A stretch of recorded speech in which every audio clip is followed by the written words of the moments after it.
Hey there, folks. Welcome back to the Overflow. My name is Micah Curtis. And I'm Alex Baldwin, and I'm in the future. We're in the future now, aren't we? We are. This is real. This is 2020. Yep, this is a thing. Weren't we supposed to be dead like 10 years ago from no 20 years ago now from Y2K and then again 8 years ago from 2012 and then Then, again from well, yeah, from how being many gamers, we were supposed to be dead too. I'm about So to say how many apocalypses have we survived? I don't know. Like there's. It's almost as if apocalyptic stuff only happens in video games these days. Seems like it. Yeah. But we made it, and our reward is The Witcher, apparently. Yes. Um. Now I almost died, or at least that's what it felt like. Well, Um. don't. So note, so note to Micah, don't die. so oddly enough, like something you don't see very often from me, because usually I post like a couple of snappy tweets per day on Twitter or something like that, and usually I have vlogs on YouTube. I had neither, and I finally said something on January 1st. It's because so I started feeling better over the weekend, or at least so I thought, but then on late Sunday night, um, I started feeling like crap and started getting headaches again. So Sunday and Monday were headachy, but Monday afternoon I start feeling good again. But then out of nowhere I started getting queasy. And then I'm like, you know what? I'm just going to lie down and take a nap. Well, when I woke up from said nap, I was shivering and yet somehow sweating simultaneously. I had vertigo and I had a pounding migraine from my blood pressure making my entire head feel like it was going to explode. So that was not awesome. And needless to say, that kind of ruined my New Year's for me. So yeah, that was downright insane. Like I almost had to go to the ER on that one because I was genuinely like, what the fuck is happening to my body right now? So that was a thing. That was indeed a thing. So, but hopefully, what I'm thinking happened with me this month is I had a bug in my system, and chances are it was just one that acted very slow. And then whenever it finally hit, it just hit like a fucking truck. It's that old thing of feed a cold, starve a fever. If it's like apparently near the end of it, I starved the fever, and the fever's like, motherfucker, what are you doing? So, yeah, that sucked. I'm feeling a lot better now, which is more than I could say for like the past few times I've said I'm feeling better. It's like I feel considerably better now, except for there's still a little bit of that vertigo lingering. So like if I put my head down to like when I bend over to pick something up, I can't rise too quickly, or else I'll literally have a headache for 5 minutes. So that's no bueno. But the good sign is that I'm really hungry. So, yeah. In other news, though, while I was not feeling good, I managed to watch The Witcher on Netflix, which nobody asked me to do, but I saw a fight scene on it where, because I wasn't quite sure what to think about Henry Cavill as Geralt of Rivia, um, where he literally stabs a dude through the mouth and then brings the sword up and shucks his head like an oyster. And I'm like, I might be sold on this. So I ended up watching through it, and I have to say, it is legitimately like the funniest dark fantasy series that has ever existed. It is legit hilarious. Like there are some quality moments in this where it's the Witcher series has always had a sense of humor about itself. Always. It's always taken itself seriously at least from what I've seen, the right moments, but is not afraid to crack a joke here and there and have you laugh at some downright ridiculousness, because a lot of the fables and stuff that it bases itself on are funny as fuck sometimes, or just really weird. So it's like you might as well bathe in the ridiculousness. And they do. And I swear, I don't remember the name of the actor that they got to play Jaskier, who, for those of you who are fans of The Witcher, it's Dandelion. Jaskier is just his Polish name. So I'm just going to call him Dandelion. Who they got to play Dandelion, who's the muse and is Geralt's friend who always gets himself into deep shit. Because he can't keep his dick in his pants. Just the conversations that those two have sometimes is just downright hilarious. I don't know. It's a great series. Like, it's not. Actually, let me say this. It's not something I would call high art. It has its problems, and I'll do a full video on it because there's definitely some issues that it has that need to be addressed for the next season. Because what they do is they balance 3 different timelines during the course of the story, and they don't tell you which one is when. You're just supposed to piece it together yourself.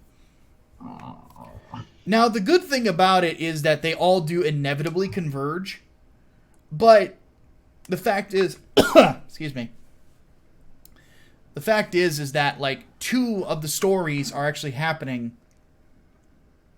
years in the past. And then the third one is happening in the present. So, if you're not paying attention, you can miss it. You know, I did catch it really early on. You know, I'm like, oh, okay, well, this is the past. But then again, part of the reason I was able to catch it is because I played Witcher 2 and 3. I never finished the second game, but I might go back and finish it. I'm playing through the third one right now. But like I'll just say it right now that, like, I don't think people who haven't played the Witcher games or read the novels are going to be able to catch where they're going with each of the divergent timelines. So me, basically. Mm-hmm. Pretty much. But it's a fun series. And that is the way I would describe it. You know how you know how Game of Thrones, like, from the get-go wants you to take it seriously and then have a laugh, sort of, on occasion? Yes. Witcher is more or less like the buddy that you have that will tell you when he wants to be taken seriously, but most of the time just wants to have fun. That's the kind of series it is. It wants you to have fun with it. Because it is, despite the dark nature of some of the text, or some of it, it has so many genuinely fun moments in it that there's no point in, like, taking it too seriously. Because a lot of times it's just action.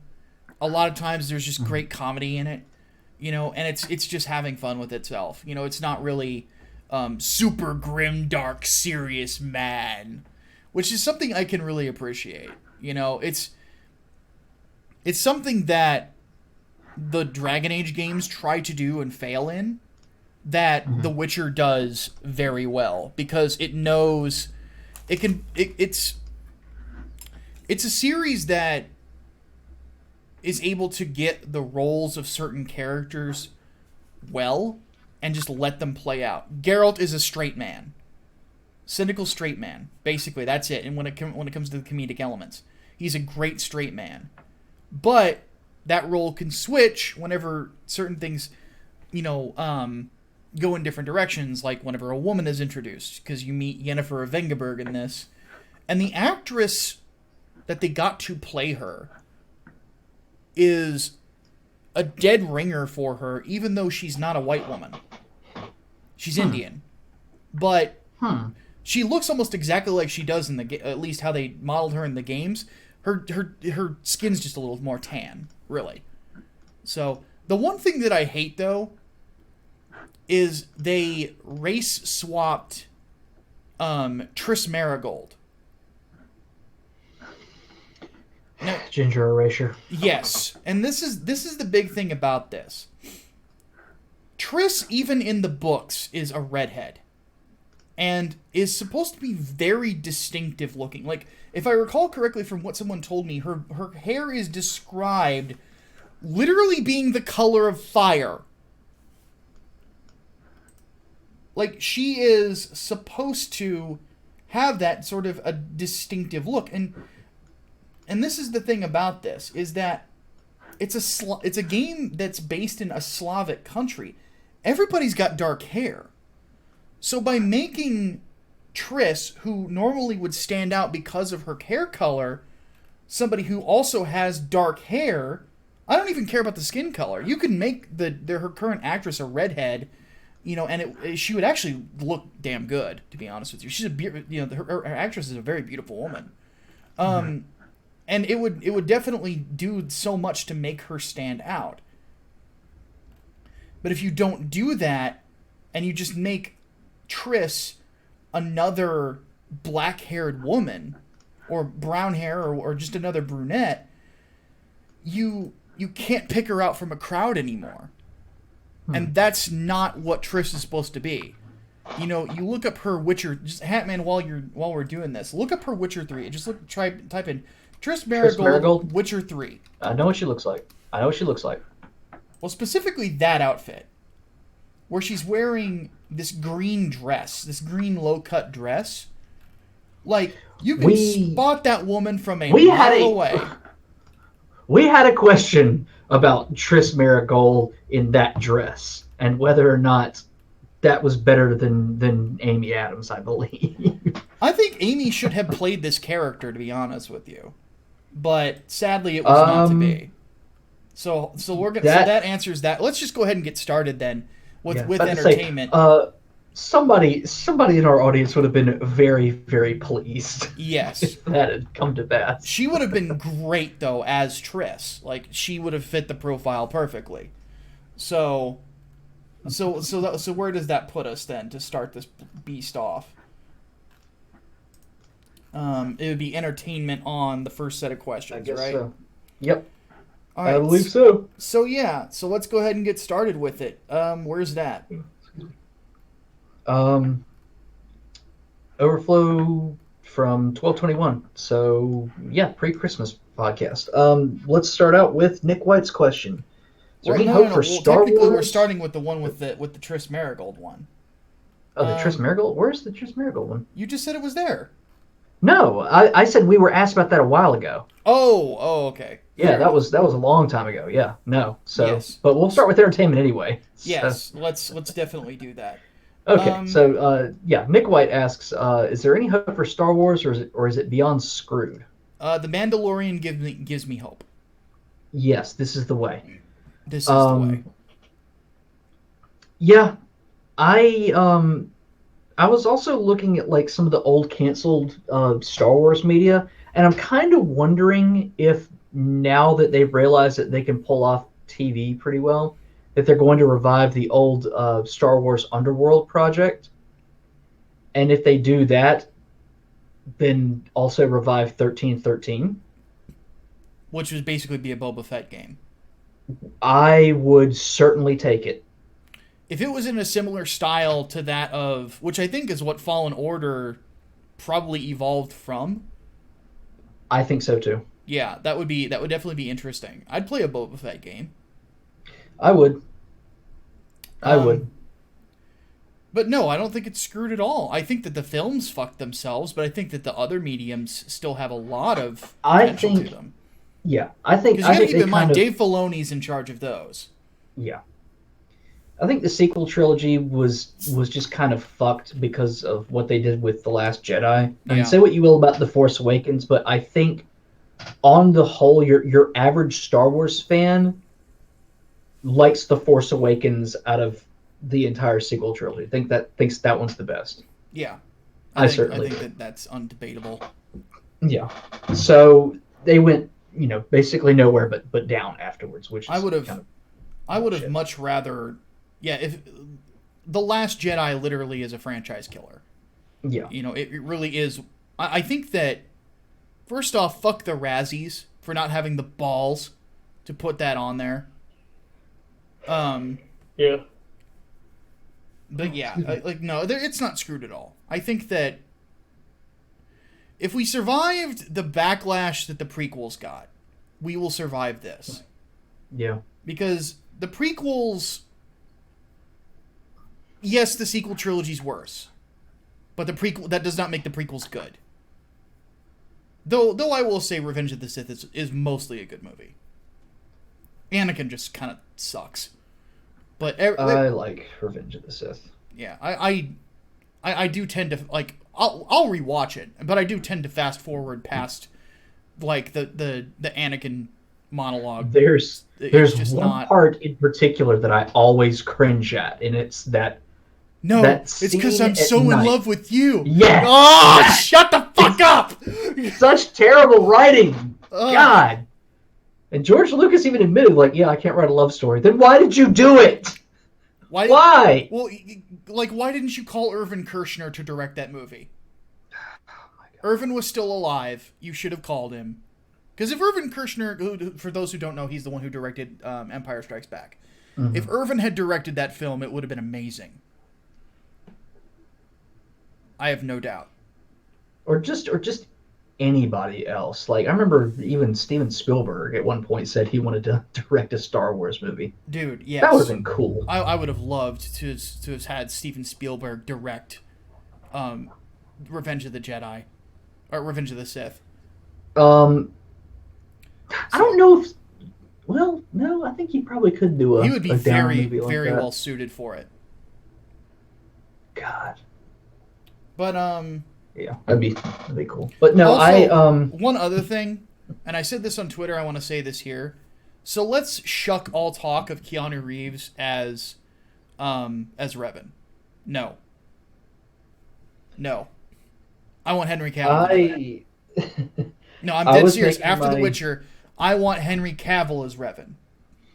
Because here's why. Henry Cavill's a gamer. He loves RPGs. He's most likely played KOTOR if he does. He will have respect for that character. And all you have to do is just find a tall dude to play Malik. I don't know who you would cast as Mitra Surik. That's a tough one. But yeah. I love Keanu Reeves. I don't want him as Revan. I don't. I would rather him play a different character. I would rather him play like a Kyle Katarn. I think he would be better suited to Kyle. God, if they turned Jedi Knight 2 Jedi Outcast into a series with Keanu as Kyle, that would be so fucking cool. Because he could play Kyle Katarn so well. So, and one thing I will tell you guys is like, no, Keanu was Revan. No, stop it. Revan needs more depth than Keanu has. And I say that as somebody who likes Keanu Reeves. But because I like him, I know his limits. If you don't believe me, I'd like to take you guys back to a film called Johnny Mnemonic. Jesus Time. See, if those two words right there don't ring a bell as to how much of a dumpster fire that movie is. But it's entertaining, but for all the wrong reasons. Mostly because they try to make Keanu Reeves do a depth, the character with any sort of depth, and it doesn't quite work. And the reason that it doesn't is because Keanu Reeves is so fucking chill as a human being. So what he knows is he knows chill. And he knows absolutely fucking pissed, how did you disturb my chill, you asshole? And as such, That's sort of how a character like a Kyle Katarn would work, because Kyle is the coolest motherfucker on earth, which is what Keanu Reeves is, and then you piss him off, and he's the last person you could have pissed off ever. You know, Yeah, pretty much. it would be pretty fucking badass. One thing that I would actually advise them doing is introduce Kyle Katarn in The Mandalorian, because there is, I'll just put it this way. There's going to be a point where the Mandalorian in the show comes across some Jedi. At some point. He has to. And Kyle would be a really good choice for one character to do it. And if it was Keanu Reeves, the internet would fucking explode. So, we'll just leave it there. We need to move on to the next question, because we got a lot to do. Alright, Koopa's Revenge Home asks, if Boomer Gorilla loves Blastoise for being a turtle with cannons, what do you think of Jumbera Gamaran, a.k.a. Mecha Gamaran? Mecha Gamera. Well, I know Gamera. I like Gamera, because Gamera's a big fucking turtle. And I like to... A lot of people don't understand... my motif is a gorilla, because just a huge motherfucker. But I love turtles. Like, let me just put it this way. Ethan's thing is frogs. My thing is turtles. Like, when it comes to reptiles, amphibians, and things like that. I fucking love turtles. I don't know why. I've always thought turtles are fucking cool. But, Hold on. So, Jumbo Gamamon. I think that was just misspelled. Let me send you a picture of this. Well, I'm looking at pictures of Mecha Gamera, and it's kind of cool looking. Is this a real thing? I think this is a Digimon specifically. Oh, okay. So Mecha Gamera is sort of like its nickname. Okay. Because it looks like I thought a Mecha Gamera. Gamera was a thing. I'm like, what the fuck, really? Because I thought to myself, it's like, you know, Mecha Godzilla is kind of stupid, but like Mecha Gamera might be cool. Maybe again because turtle.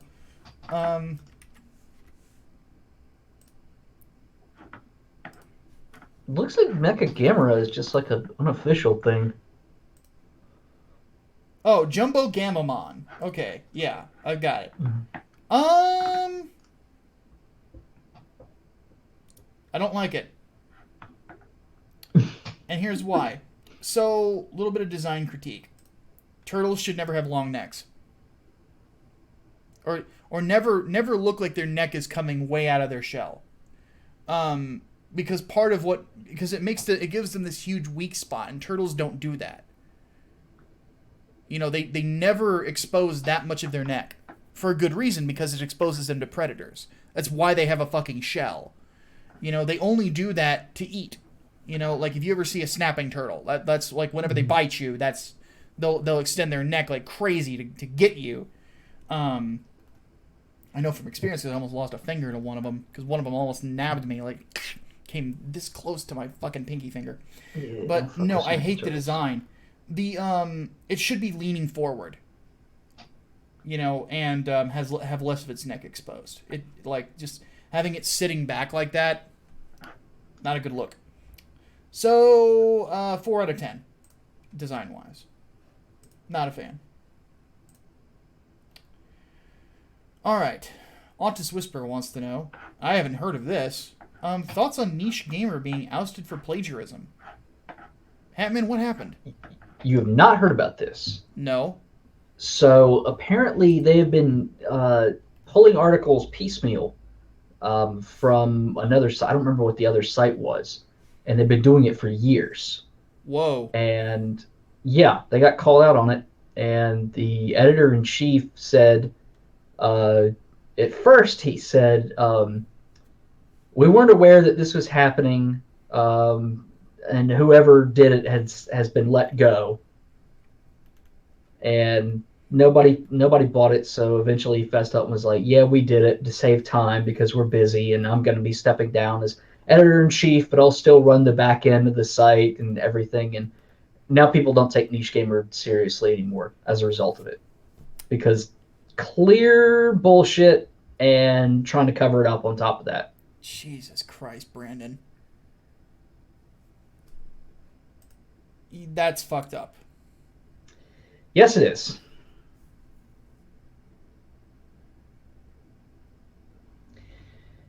Yep. Let's see here. Next question. Servant of God asks, given what happened with Disney's F-ups, with Epstein, Star Wars, etc., how long do you think they sell stuff due to taking off the shareholders? Not happening. No, they won't happen. They'll hoard it. They'll hoard it if anything. I mean, you can always, like, even if you just hold on to the Star Wars IP. I mean, people, it's still worth a shit ton of money. Oh yeah. I mean, they can, if they wanted to make some serious cash, all they have to do is release the theatrical theatrical releases on a 4K set. They make some serious fucking money from that. You're one of the only, because here's the I don't mind the special edition stuff. I have the posters. I mean, mostly because they're Drew Struzan's.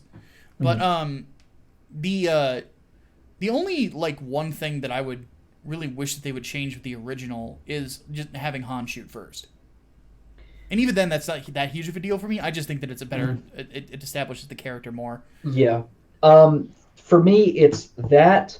Cut the Jabba the Hutt scene in A New Hope, because it's literally just a retread of the scene with Greedo earlier. Yeah. It's jarring.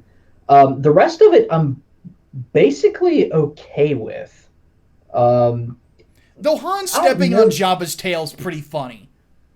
It is, but ultimately the scene is just a retread. I mean, it takes you out of what's going on. Those, I don't have any issues with any of the changes in Empire Strikes Back. I don't care what people say about the whole, well, it's better to not see the Wampa because it's like the Jaws effect. No, I kind of want to see that fucker. Yeah, I like that too. Return of the Jedi, my biggest issue with Return of the Jedi is the song Jedi Rocks. That is bullshit, and I hate it. I don't have as much of a problem with the removal of Yub Nub as I do with the removal of Lapti-Nek. Oh, the song in the palace? Jabba's palace, yeah. Yeah. Yeah. I think the new one is shit, and I hate it. I don't think the new one's bad. I think that I think that it's a little like the technology difference makes it very jarring. Mm-hmm. And that's the problem that I have with it. It's the quality of the song for me, because go back and listen to like Lapti-Nek and then Jedi Rocks right next to it, and you're like, why did they think that changing it was a good idea? I don't agree, but I can understand at least the argument from a technological standpoint. Yeah, because you've got this like newer CG, and then you've got footage from the 1980s. Yeah. So, all right. Alpha Incel says, opinion on the female Fight Club remake. You'd think, actually, one thing I have to say on that is that, because they did do practical effects with the singers, but they had the animated with some of them. No, they were all practical. Even the Sice Noodles was upgraded to CG. Oh, that's right. I'm thinking of the background singers. There was the Twi'lek, the Rodian, and another race. Yeah. Yeah, they were all practical, and they look great. They were. Oh yeah, that's fine. That's never been a big problem. But it's just, they should have done a more updated Sice Noodles robot puppet. Yeah. Yeah. So, all right. Anyway, female Fight Club, stupid idea. Yeah. Why they haven't gotten it? Because Hollywood seems to think that they're just throwing stuff at the wall at this point. Yeah, I mean, it's just they expect, I guess, to get free marketing out of it. That's the only explanation I have for the push for feminist films. And let's be real, it's not. It's not female-led films. It's feminist films explicitly. Yeah, exactly. Here's the thing. You want to know what I think is the reason they think this isn't going to work? Is because of Captain Marvel's success. And a lot of people don't understand. Captain Marvel, at least from what we have seen, was a flash in the pan thing. It was perfectly timed. If that. Yeah, If if that. that. Because you think of it this way, a lot of people thought you needed to see it because it was going to have something to do with Infinity War. It was going to lead to Infinity War somehow, and it quite literally does not. It has nothing to do with it. Right. No, not at all. In fact, like, you could leave Carol out of Infinity War and lose nothing. They have not been able to even, and that's the one thing that like kills me is like you can't justify a character who's been in comics as long as Carol Danvers has properly. Like Endgame. That sucks. Yeah, you could. Endgame is the movie you're thinking of. Endgame, yeah. Sorry, not Infinity War. But yeah, like it was the first. No, second movie after Endgame or Infinity War. But first one to get a big push as it's going to have information and a lot to do with Ant-Man. It was the opposite. Ant-Man and the Wasp had a lot more to do with Endgame. That one is necessary watching before Endgame, and Captain Marvel is not. And oddly enough, it's a much better film. Irony of ironies. Yeah. No, like we said before, Ant-Man and the Wasp is a good movie. It's okay. It's okay. I had a lot of fun with it. Ultimately forgettable for me because I really don't remember most of what happened in it, but it's okay. I like the first Ant-Man more. But yeah, I don't understand it because for Captain Marvel they've got the infamous Ghostbusters, they've got Ocean's 8, they've got the recent Charlie's Angels, Black Christmas, which God only knows who the hell thought that was a good idea. I don't know. And now you want to do Fight Club. Like really? How the fuck are you gonna? How are you going to do that? And not expect some kind of pushback because it's some kind of like fetishization of women. It's fucking stupid. It's fucking stupid. No, they'll get the hint eventually.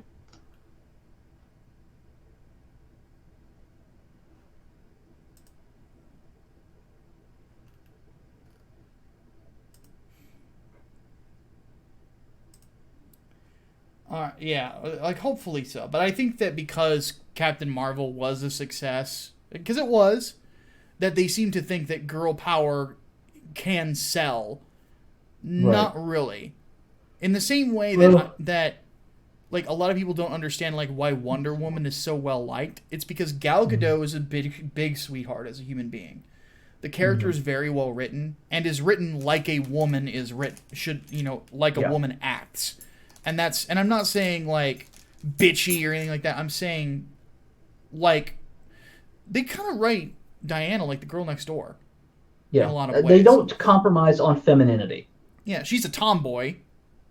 But she loves babies, she loves kids, and she doesn't denigrate other people. She legitimately wants good things and wants to make the world better.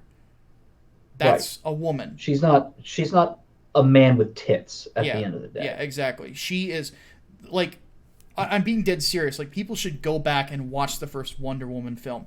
That is perfect for nailing a female superhero in fiction. And, it obviously very well deserved for it to be the most famous of all time in Wonder Woman.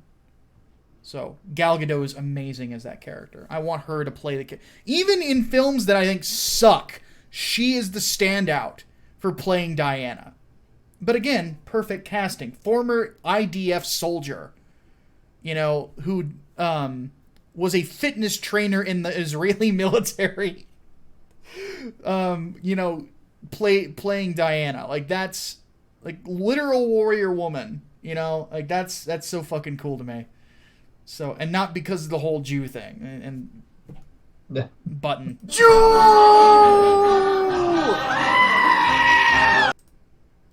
By the way, before we move on to the next one, did you see somebody actually got, like, upset over the whole Jewish thing with me on Twitter lately. Like I made mention of it because somebody was saying it's like Of you being a Jew, yeah, or yeah, exactly. Because somebody had said something along the lines, this is around Christmas time. Somebody had said something along the lines of, it's like, oh, you should tell Christians Happy Hanukkah because they are always trying to shove Christmas on us. I'm like, well, I'm ethnically Jewish on my mother's side, my birth mother, and if you were to say Merry, well, you could say both to me. It's like, but all they're saying is we wish the best for you, so chill a bit. And then some fucking groiper who I blocked immediately because I want nothing to do with those people. Goes, I knew it, and then said something else on his profile about me being Jewish. I'm like, what does that mean?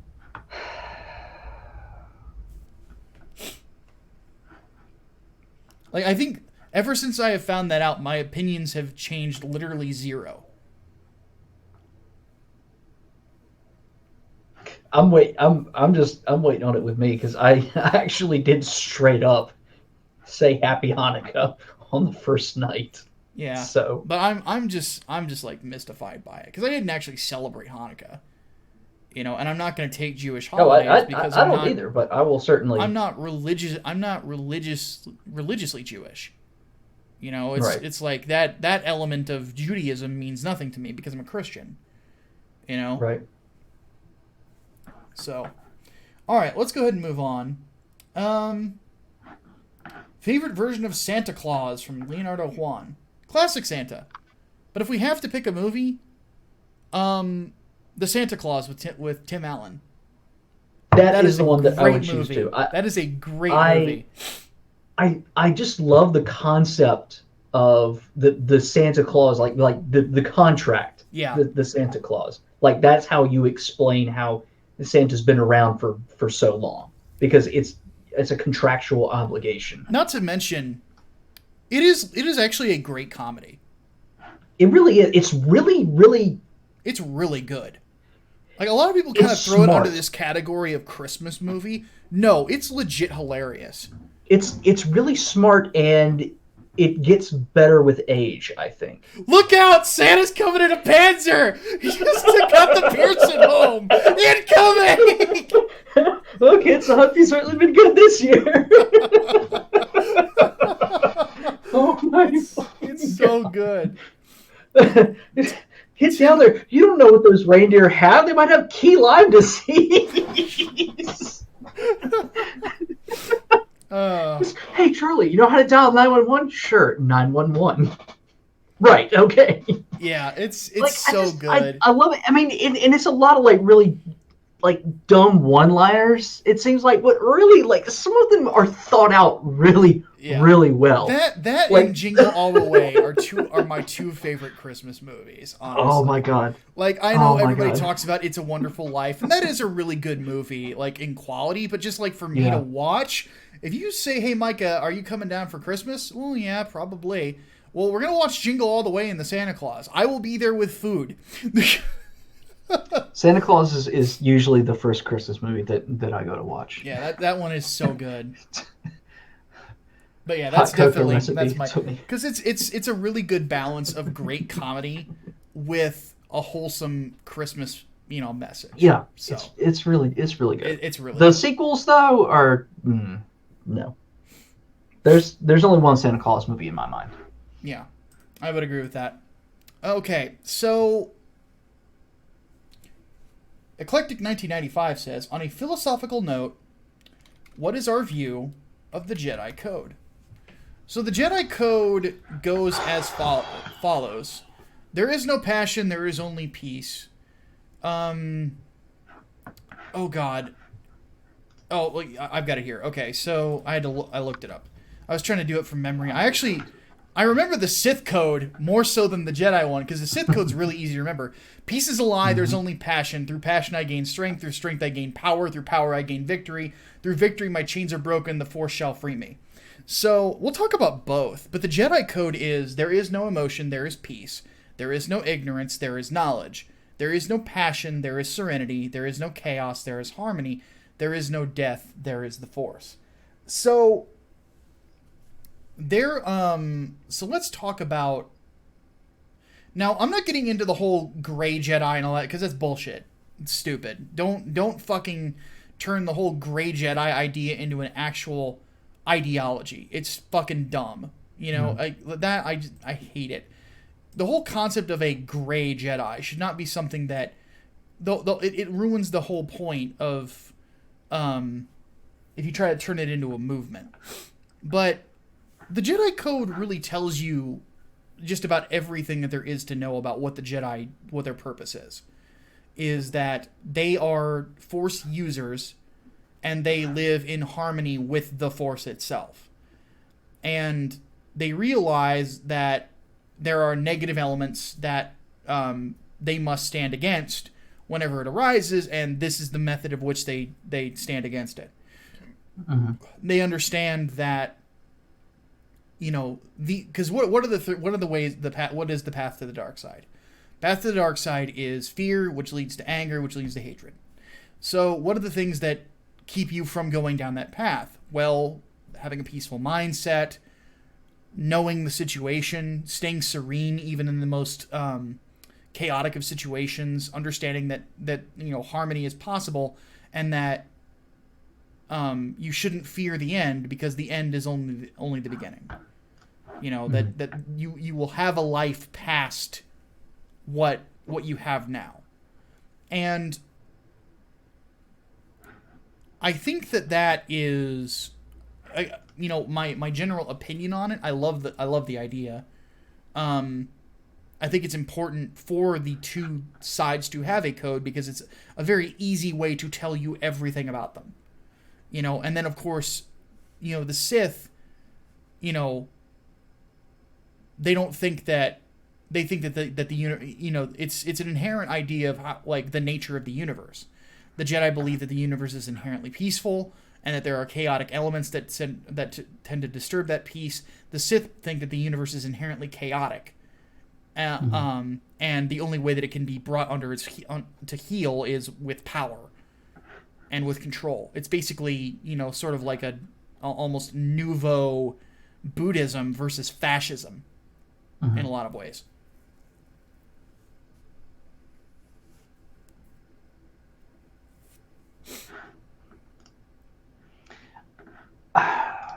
Yeah, I think the Jedi Code is really, really restrictive, to be perfectly honest. If anything, it's just because of the emotions.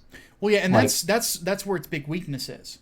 Yeah, because I mean that's the whole reason why the Jedi Order ended up falling, because they restricted emotions in someone who. Okay, if Anakin were allowed to openly have a relationship with Padme, do you think he would have fallen to the dark side? No. I don't think so either. No, I think that's the reason why the Jedi ultimately fell, because they were too, in the words of Darth Sidious himself, dogmatic. Yeah, I would agree with that. In the Old Republic as well, that's something that they run into on top of that, because it causes strife within their alliances. One good example is, and they don't play on it as much as I would like them to, is the character of Theron Shan. So, for those who don't know, Revan and Bastila do end up having a kid together before Revan goes into the dark spaces and pursues the Eternal Emperor, who makes Sidious look like a fucking meat puppet. But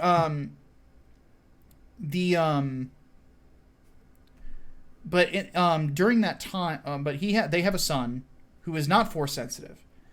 He has a daughter named Satele, who is not only Force sensitive, she's almost as powerful as her mom, who leads the Jedi War effort in the Old Republic games. Mm-hmm. And then she has a son named Theron, who, because of her convictions to the Jedi Code, she completely abandons him. And I think that his father, Jace Malcolm, kind of raises him. But Like, it's his whole backstory is a mess because his mother wouldn't be a fucking mother. And it makes you look at Satele and you're like, what the fuck, lady? You know, and that's part of the problem with the Jedi in general, is that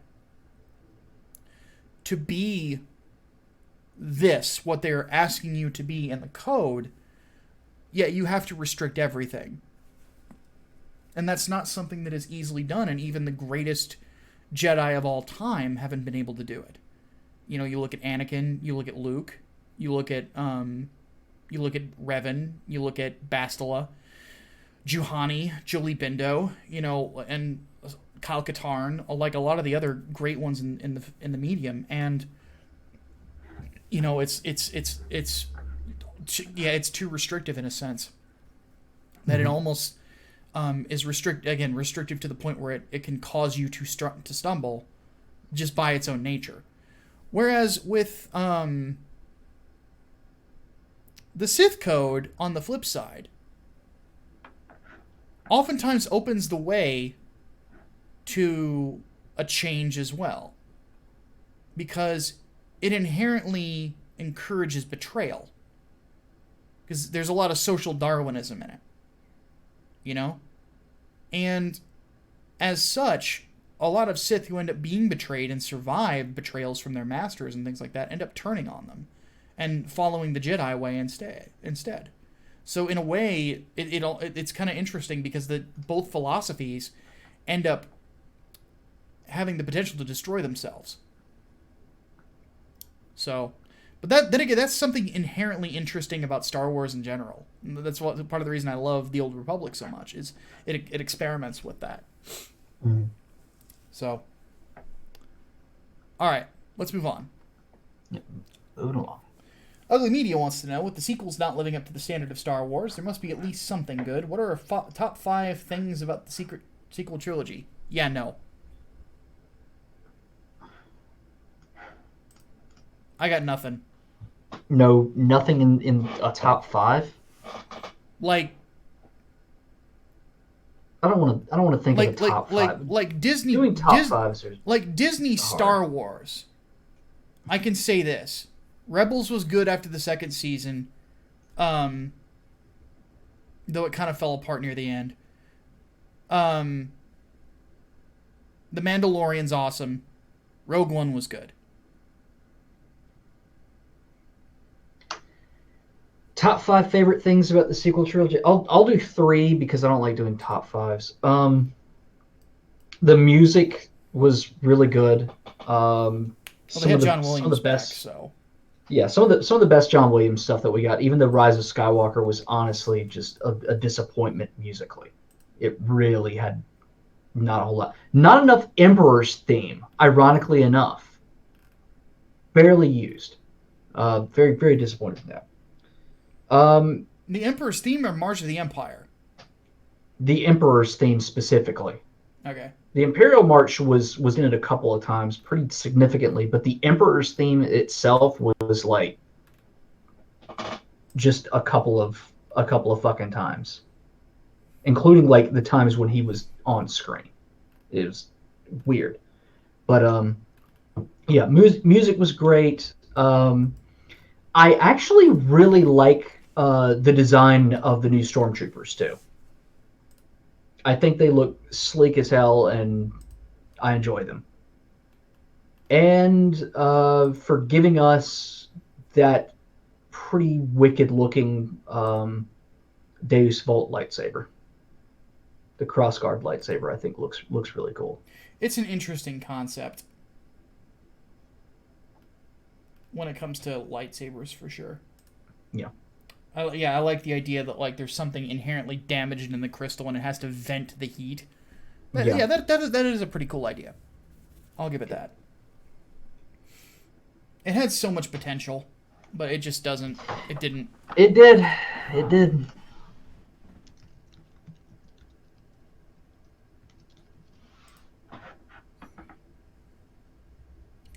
All right, next question. Micah Clark wants to know, worst roller coasters you've ridden. Hatman, you start this one off. Ooh. Worst roller coasters? I only have one, so that's why I want you to start. Well, that's go ahead and say it because I'm gonna have to think. The Ninja from Six Flags St. Louis. Hmm. What's bad about it specifically? It's really jerky. It gave me whiplash. Damn. It's not a smooth ride at all. Like you compare that to the Doctor Doom at Universal, or the Mhm. Mister Freeze, or the Batman in St. Louis, or some of the ones that I went on in Holiday World. Like all the ones I went on in Holiday World, smooth rides, you Mhm. know.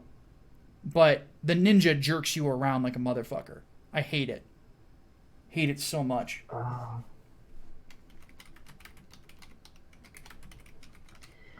damn. It's basically between Disney and Universal for me, and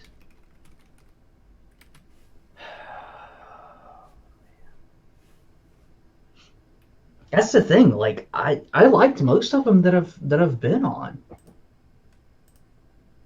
Um,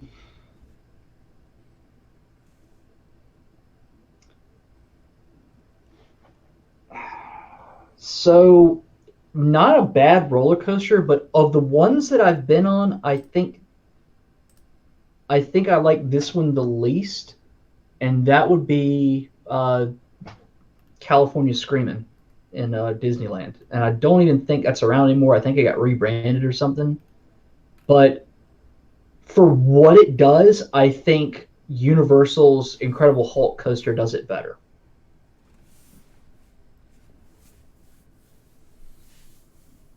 There you go. So, and again, not a bad coaster, but I think least favorite of all of them, that would probably be on the bottom. Okay, next question. Cameron Mosley, both of your opinions on Blaze Blue and Guilty Gear. I haven't played either. All right, so this is a me question. Blaze Mm-hmm. Blue. Blaze Blue, I always thought played really well. I was never that impressed by the art style or the character or the roster. Never found the roster to really be that intriguing. Guilty Gear, on the other hand, is motherfucking awesome. I fucking love Guilty Gear. Like, Guilty Gear has probably some of the most intriguing character designs in a fighting game that you'll ever find. And they're all done so well. You know, it's a fucking metal as shit video game. You know, like what else, you know, there's not really much else to say on it. Like it's I mean, their characters are named after metal bands in it even. Like or take inspirations from rock bands. You know, it really is a fantastic series. I fucking love Guilty Gear. I've loved it ever since the first one when I first played it on the PlayStation 1. You know, like it's great. I'm really looking forward to Strive and seeing what they do with it. Though I will say, Smell of the Game is nowhere near as good of a whatchamacallit. It's nowhere near as good of a main theme as Heavy Day was.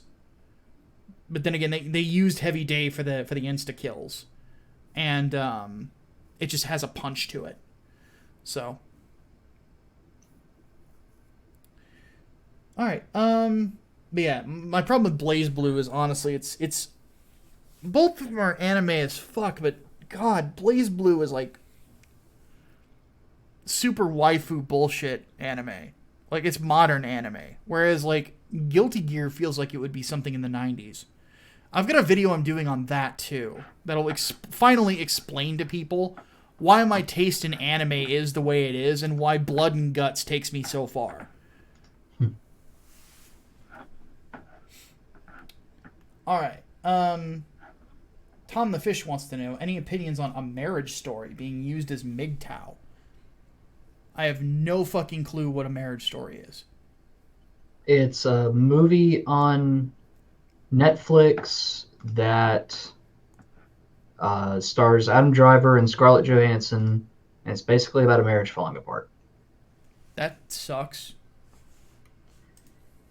Yep, I haven't seen it, but if it can do better than Blue Valentine, then holy shit.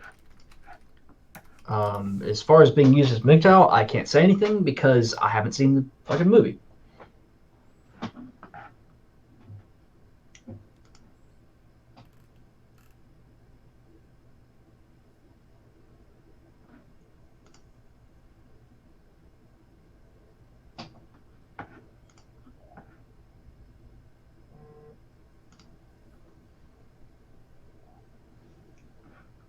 Yeah, it's about a divorce. Like, no, fuck it. Like, fuck. I'm not watching it. Fuck all that, dude. I've been through a divorce. That would hurt. Like, I would like hurt for months watching that. But so I'll never know. But any idea on it being used as MGTOW? You know, one thing I will say right now is that you should never look at a story about, as a single person. You should never look at a story about a divorce as a prevention for you being married. It should be a look at you saying like what to avoid. You know, but I think there will be MGTOW guys who use it as an argument. Don't get married. Yeah.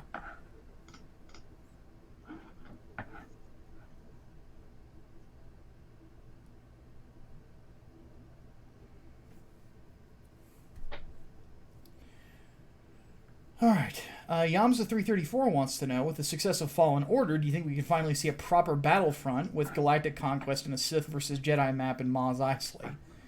I'm hoping that if and when they do the third Battlefront, that it's a lot more, focused on fun than it really is anything else. Because the thing about it is that all they have to do, and DICE is fully capable of doing this, all they have to do is basically take Battlefront 2's mechanics, tighten them up for the modern day, and don't fuck with them. You shouldn't have to, like, spend hero points to use a vehicle. That's stupid. Just have big-ass maps that have vehicles in them. Like, you play... It really should be Star Wars Halo. With a bunch more soldiers. That's it. Like, I was playing through... Like, last week I played through Halo Reach with Brainbox and Talon. And Hatman should have joined us, but he was busy.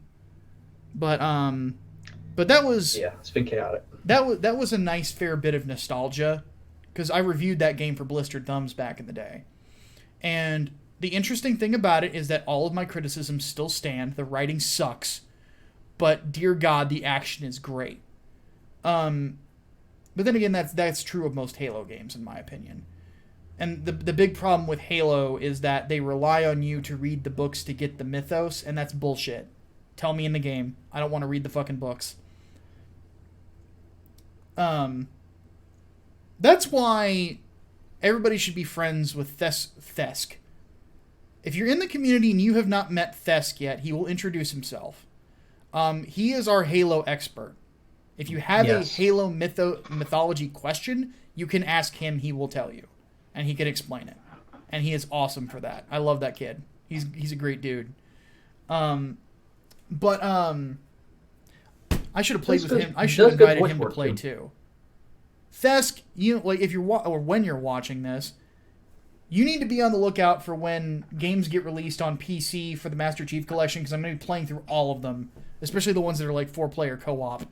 So, well, actually, wait, no, the next one that they're releasing is Halo CE. Yeah, you got a while before you can get your Halo 3 fix. Well, they say that they're doing them like they're all going to get released throughout 2020.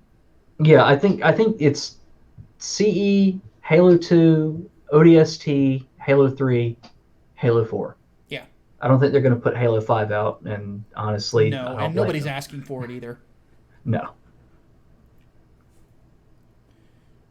But anyway, that's all that Battlefront has to be, is Star Wars Halo.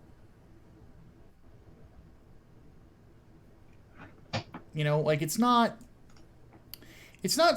complicated. No, it's really not.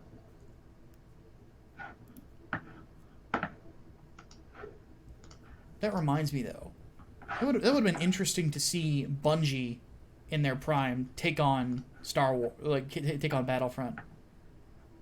That'd have been pretty Oh my crazy. god. Oh my god. I'd have been all over it. That would have been awesome. That would have been awesome to see.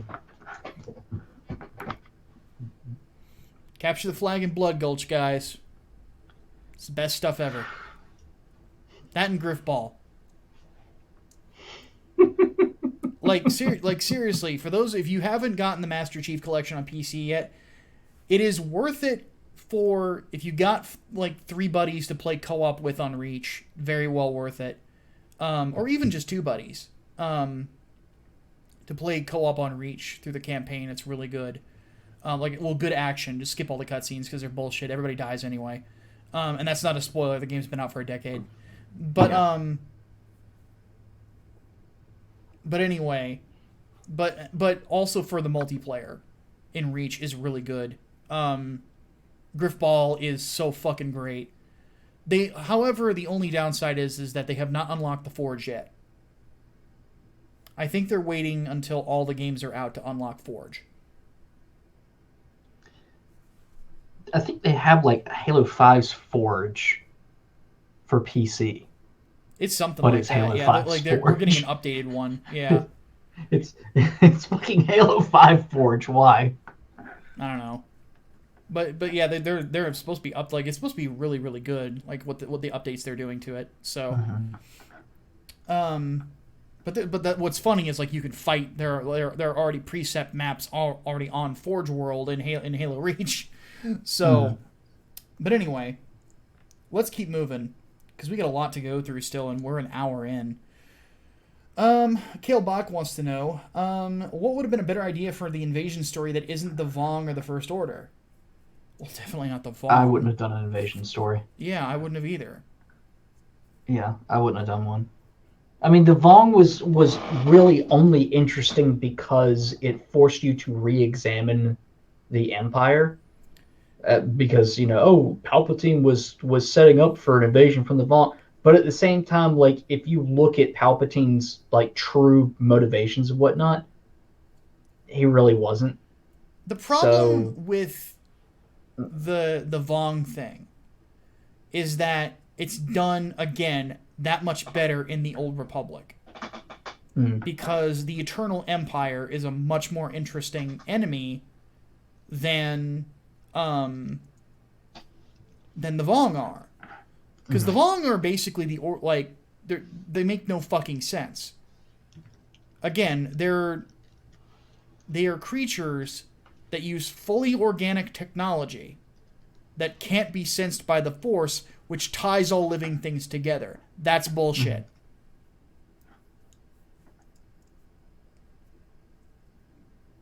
That it really, yeah, in some ways, it almost kind of felt like they were trying to do almost like a Star Wars, like they were looking for their own Borg. seems that way. Yeah. But and they looked like Hellraiser ripoffs. Like it just wasn't it was definitely a big no bueno for sure. I would have much rather have seen again like the Dark Forces stories get adapted into films. You know, they would have been much better. You know, and there's nothing wrong with using the Imperial Remnant because the Mandalorian does it and does it very effectively. Because there's no reason to believe that the Empire, as big as it was, just stopped existing. You know? That the thing about Star Wars is that if you're realistic about the end of Return of the Jedi, there is no way that the Empire just goes away. You know, it's still going to try to find ways to stay alive, and there's still going to be a fight to be had. You know, so you tell the story about Luke trying to rebuild the Jedi and what Han does and things like that. It's like, it was silly. I think that jumping so far ahead in time was very foolish. Obviously, Mark Hamill's not happy with how it played out. Obviously, Harrison Ford's not happy with how it played out. You know, and They have good reason to be, because it just wasn't very well thought out. Yeah, I am of the opinion that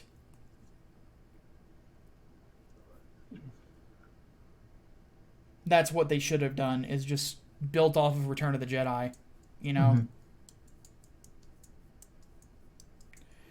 All right, not the last one wants to know. Ever heard of the tale of Darth Vectivus? I think it's stupid.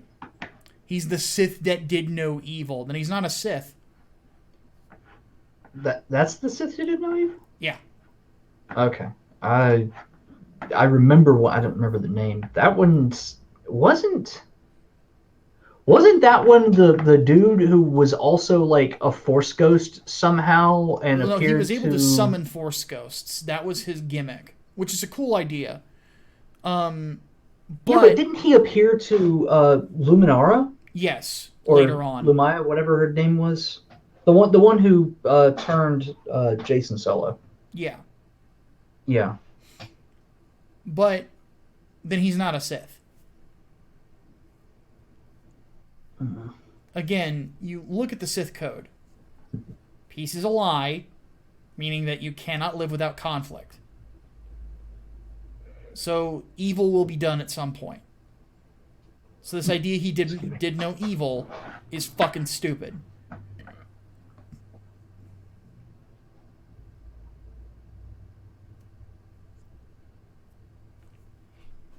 Yeah, that doesn't make any sense. Yeah, I hate the concept. I think it's probably one of the dumbest. Again, I say this all the time about the Star Wars books. The Star Wars books were dumb. And I'm very happy they're non-canon. Very happy they're non-canon. Like all of it, like that, like the Grey Sentinels, the Grey Jedi, the Yuuzhan Vong, all of that being non-canon is a good thing. Like seriously, those stories are fucking balls. Mm-hmm. They were literally just throwing shit at the wall. You know, like, these are Jedi who don't use lightsabers. Durr. Like, go fuck yourself.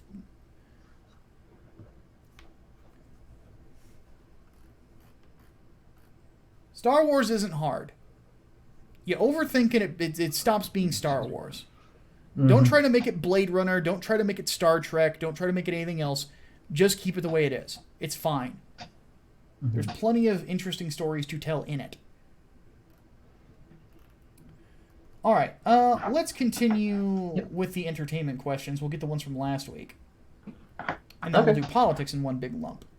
Okay, cool. So Kalebach asked, how come Japan seemed to be better at making minority characters than Western storytellers? Well, I don't know about that.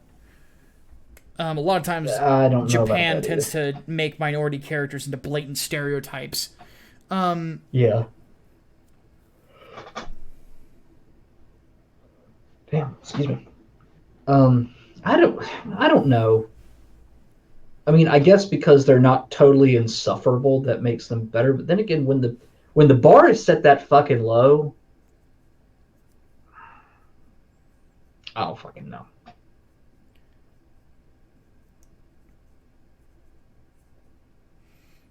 Yeah, there's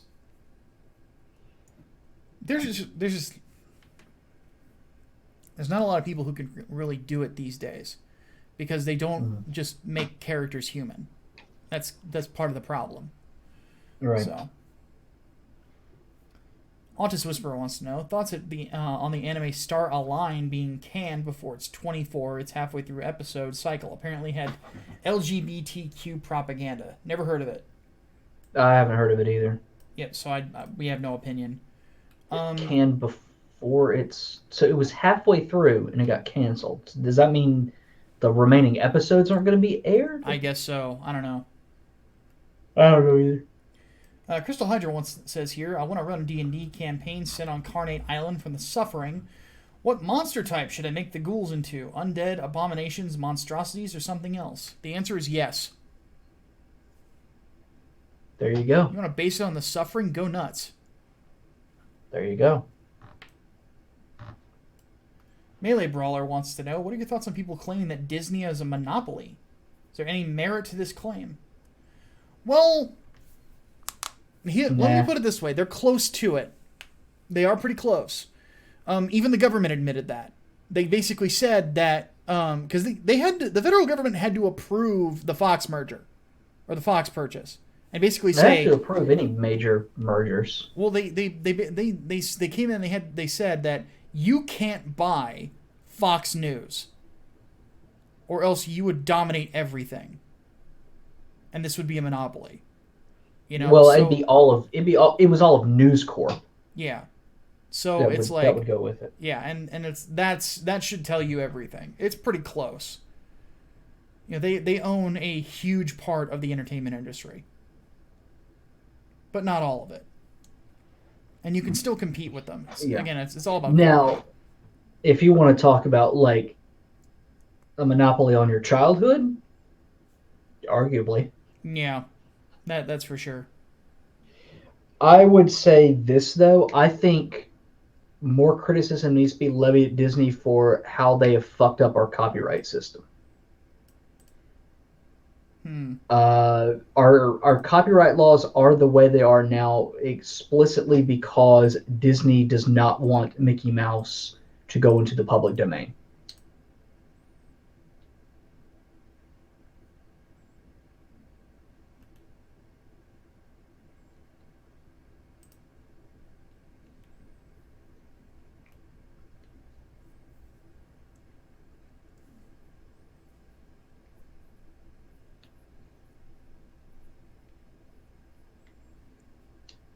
Interesting.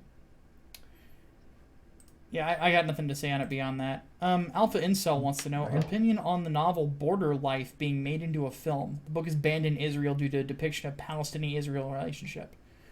So let's look into this. I have no idea what this is. I've just Googled it. So it's actually called All the Rivers. Initially referred to as Border Life. In Hebrew, it's Gader Kaya, literally hedgerow.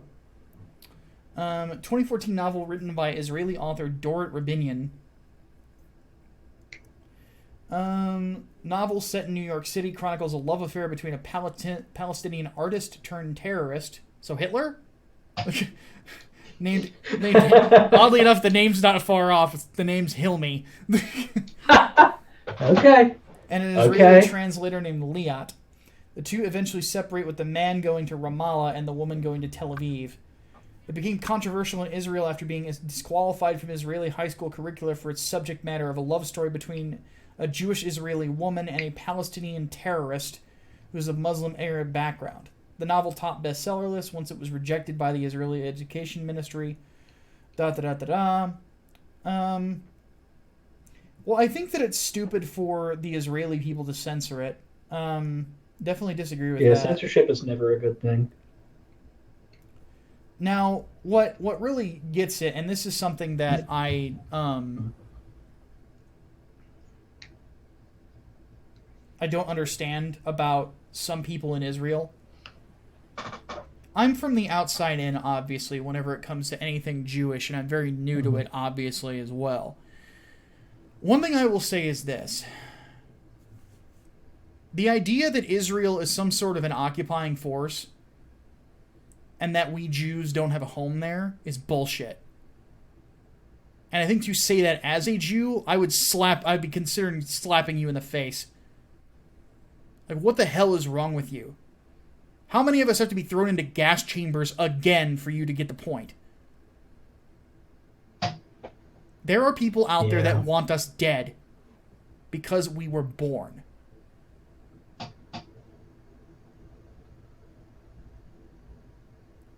That is my problem with crap like this. I've also seen there's like some really, really low-ranking sci-fi author who's trying to pal around with Vox Day and John De La Rose, who's Jewish, and says he's part of the IDF. It's like these people would put, in the 1940s would put a bullet in the back of your head if you were in Germany. Mm-hmm. If they weren't part of the government, they would have turned you into the SS. Like you how can you be so fucking ignorant? Yeah, I mean, like it's an interesting concept for a novel, but I don't think I don't think it ever work out in real life. Like it's just that, you know, star-crossed lovers. This goes a step beyond star-crossed lovers. This is very, very, dare I say, unrealistic. And as far as it being made into a film, I can't help but believe that it's purely for propaganda purposes. Like, we should be nicer to the terrorists. Yeah, fuck that. I don't. I have no idea. Did you see anything about the novel that depicts whatever group he's with? I'm guessing like Hezbollah in a sympathetic light at all? That's disgusting. No, did you see anything in there No. that? Okay. But Because again, I have not read this. I've not heard of this before.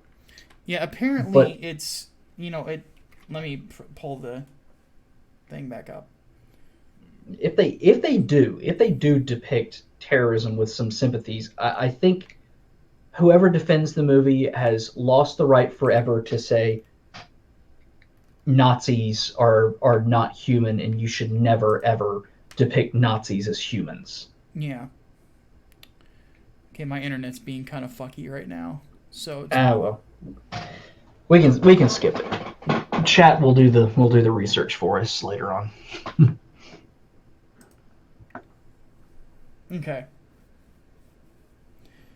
Tom the Fish wants to know. What the fuck? I'm sorry. What is my delivery guy doing?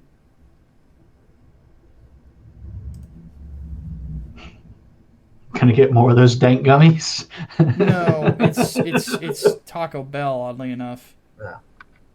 It says order has been delayed. I was about to say. Get this. It says order has been delayed and will now arrive between 7:15 and 7:25. It's 7:56.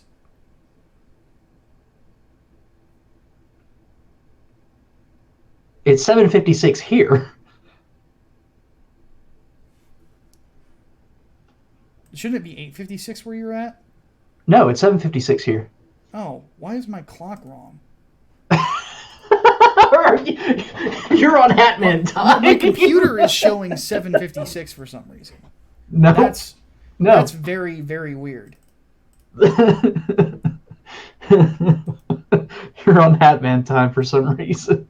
Yeah. Sorry, I was getting very pissed off for a second. I'm like, what the fuck? Like, what are you doing? There was a problem with your order. Your delivery driver time traveled. Apparently. Oh god, we have fun here sometimes. And my stomach is growling at me, so I can want some Taco Bell too. There. Okay. Now I'm good. I was about to text this dude and be like, what the fuck? But anyway, let's keep going. Tom the Fish wants to know, with Conan the Barbarian in the hands of Marvel now, how do you feel like him becoming part of the MCU? No. Do not do that. No. Or just a pure reboot headed by Disney. Give me a show. Give me a Conan the Barbarian show. It'd be interesting. I don't want a Savage Avengers movie. Savage Avengers is a really fun comic book concept, but don't do don't do a movie with it. I don't want to see that. I don't think it sounds like a good idea. Tom Hardy Venom. Well, now I'm about to sell myself on it because Tom Hardy Venom, John Bernthal Punisher, and then if you were to bring back Hugh Jackman as Wolverine. But nah, no. Just the more I think about it, the more I hate the sound of it. Who the fuck would play Conan? Jason Momoa wasn't bad as him, but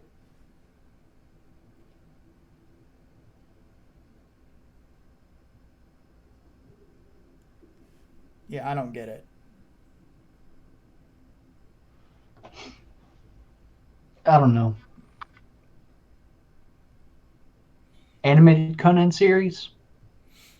No, live action would be good, but I don't know who I'd ever want to play as him. But yeah, if you're gonna do it, like just reboot it. But I think that honestly, the original film is good enough. Yeah. Well, shit. I'm about to say, if you're doing an animated Conan series, you may as well just do fucking He-Man at that point. No, with Conan, you could do adult animation, and you should because You it's a very can. mature story. You could. But no, Conan He-Man for the original grown-ups. Conan the Barbarian movie is fantastic, and I just say people should watch that. Not to mention Anvil of Crom, one of the best openings in cinema, like cinema history. Mm.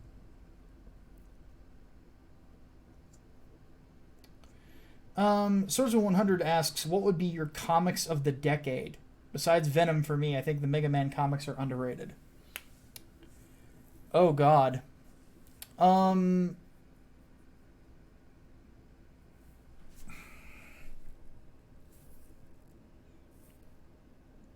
This is what sucks. There's not a lot of good comics. I can only think of the really bad ones. So The god awful I've got a champions that I had to read with. so here's what I'll say. How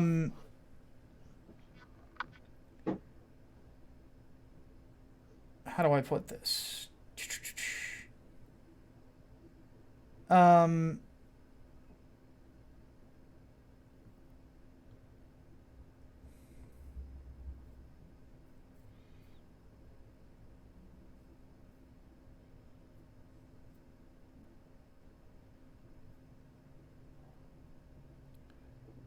God, I have to. It's hard to think of series that I enjoyed. Deathstroke would definitely be one because again, it's Christopher Priest. Deathstroke's his Deathstroke run is really good. Red Hood and the Outlaws would probably. In fact, I think Deathstroke would probably be my pick for comic of the decade. It was probably all around the best. Consistently some of the best art. Consistently some of the best writing, or consistently the best writing. Second, I would definitely have to say Red Hood and the Outlaws. Third, I would have to say character of the decade would go to Venom. Nobody made a comeback quite like Eddie Brock did. To literally take comic books by storm, and then take cinema by storm too. Like, he is the best, anti-hero of all time in regards to or biggest of all time, I think, in popularity. At least in comic books. I can't think of anybody who touches him. You have to kind of twist Batman to make him an anti-hero. Like, no, Venom's a straight up anti-hero. He fucking kills people. He eats brains. Like, come on.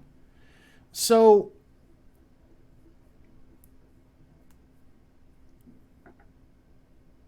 but no, but yeah, Venom's comics though, I would definitely have to say that Donny Cates' run has been good. I forget the guy who did it right before him. His was really good too. So, yeah, Venom has been consistently good, despite a couple of hiccups. Like ever since it was revived as Eddie Brock, I'm trying to think of other good books that aren't Comicsgate ones, because I haven't read as many Comicsgate properties as everybody else because I don't have the fucking money. Though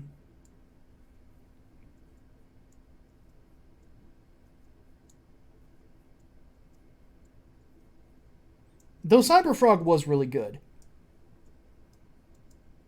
I went back and I read it again recently.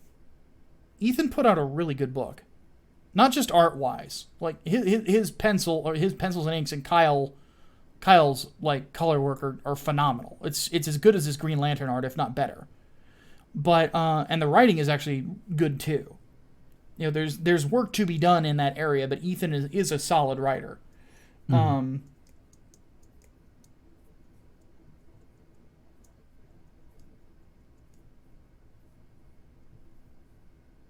I think though, oddly enough, and I'm not saying this just because he's my friend, but I think that Ethan would be my pick for artist of the decade too.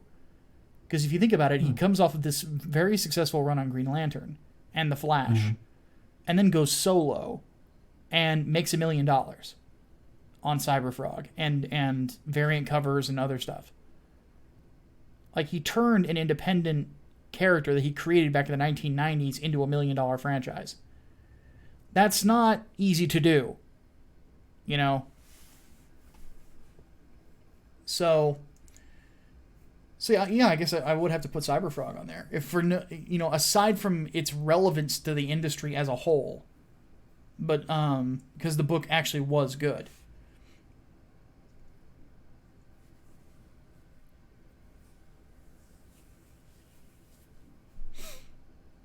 I'm trying to think if there's anything else. I just hate that there's so few good comics.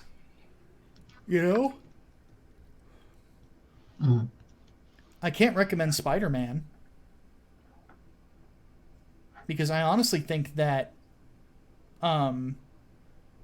what's-his-face, who's been writing it currently, Nick Dipshit, who fucked up Captain America, he's only okay. Saying that you're better than Dan Slott was at the end of his run is not saying much. God, like, it's so depressing to think about.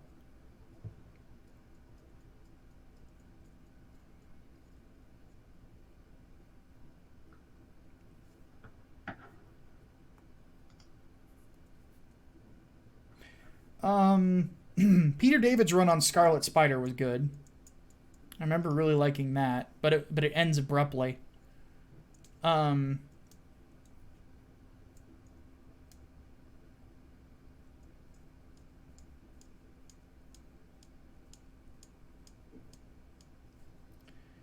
to think if there's anything else.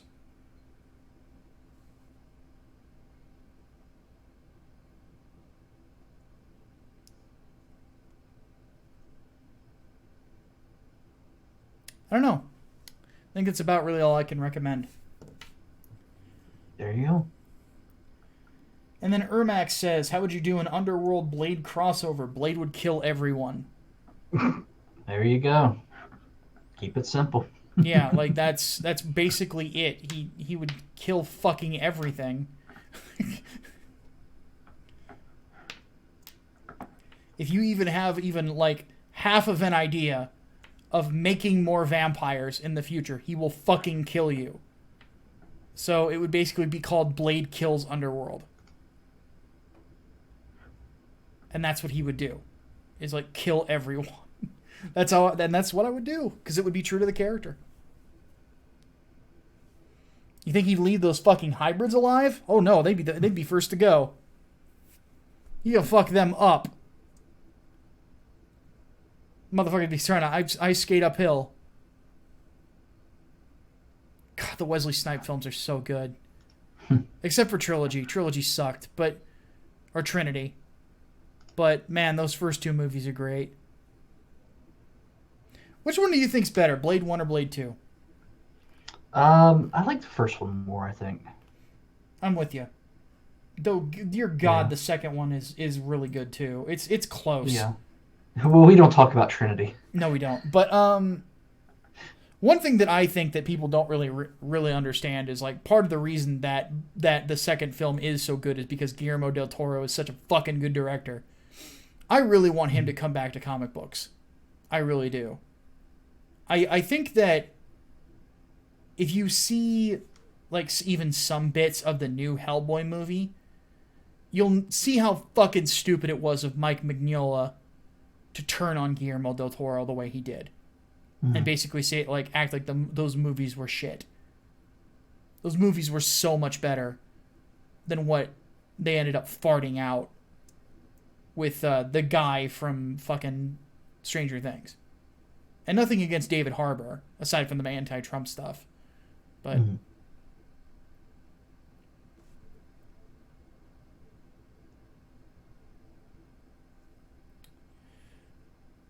But anyway, a delivery update while we're doing this. Like, the fucking delivery guy is on the wrong side of town.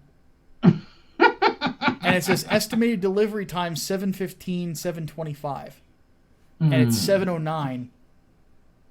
What the fuck is this guy doing? And he stopped, too. Like, I can see him on, like, my maps. And he's stopped on the wrong side of town. Oh. Oh, my God. All right. Now to depression. So, politics. Autist Whisperer wants to know. Opinion on several initiation schools in South Africa being suspended over deaths caused by ceremonial circumcision. What? What? You can fuck look that one shit. Up. I have no fucking clue what he's talking about.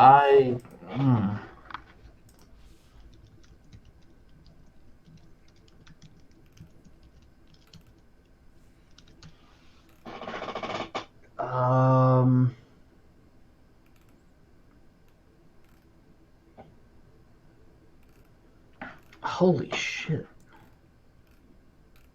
Yeah, apparently it's not uncommon for infections to happen from ceremonial circumcisions in South Africa. Use sterile tools. Yeah. I'm going with fuck that shit and fuck that shit again. Yeah, it's not something that you're supposed to do. Are they doing this on babies? Are they doing this on grown people? Like, what's going on here? Apparently it's just... Apparently it's sort of like a rite of passage thing. For what age like group, though? Adolescence. Adolescence? Yeah. Why are you circumcising adolescents? I have no fucking idea. That doesn't make any sense. Yeah, it's like a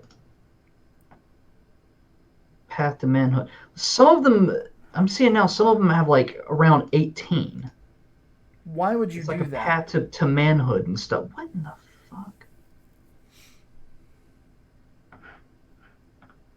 Yeah, I'm gonna go with fuck that.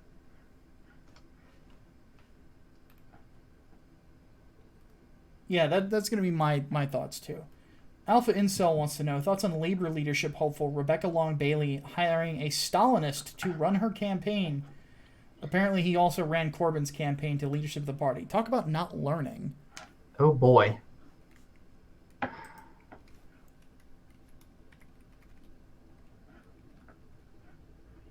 Oh, fucking boy. Yeah, fuck him. Yeah, that's not going to work. Brian Gilmartin wants to know, what do you make of the phrase, libertarians are like cats, completely dependent on other people, but yet convinced of their own independence? What? I've not heard this phrase. Doesn't really make that much sense. Mm-mm.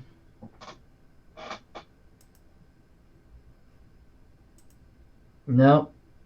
I mean, most libertarians tend to be wealthier and smarter people.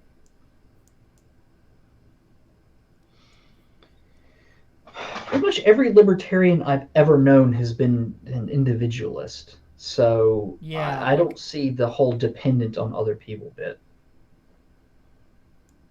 Yeah, I don't. I need a little bit more expansion on what that means.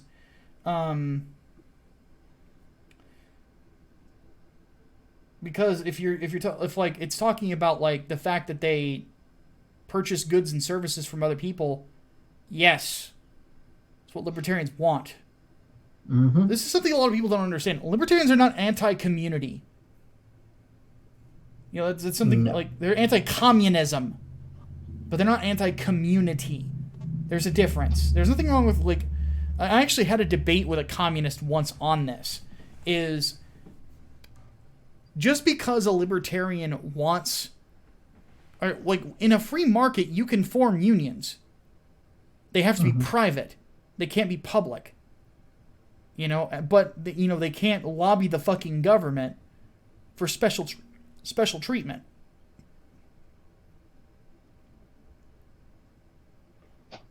Like that's. Yeah, I don't understand it. I don't get it. And clearly, That I don't sounds to me agree like a with it, phrase so. made by somebody who doesn't understand libertarianism. So Yeah, it sounds like some commie propaganda, but okay. yeah, sounds like I need to break out Liberty Prime. Kale Bach wants to know, why do people get so frustrated with libertarians in matters of legalization and whatnot, like the porn debate, for example? Because we're right, and they know we're right. So that's the thing. You remember when one of the candidates was booed because he said he didn't believe that libertarian candidate when he said he didn't believe that they should be able to fucking sell heroin to a child. Yeah, it was Austin Peterson. It was Austin Peterson. Okay, I didn't want to say for sure because I didn't know for sure. Um, that's fucking nonsensical. Like obviously you should have some fucking limits on legalization and shit. But as far as things like yeah, maybe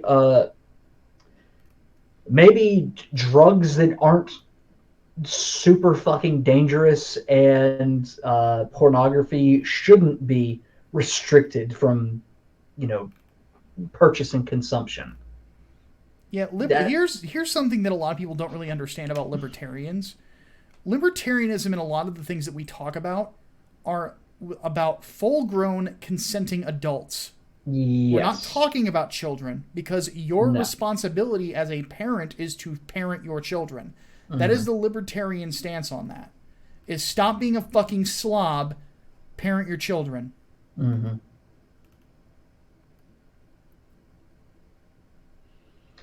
Yeah. Um, to me, the argument against that level of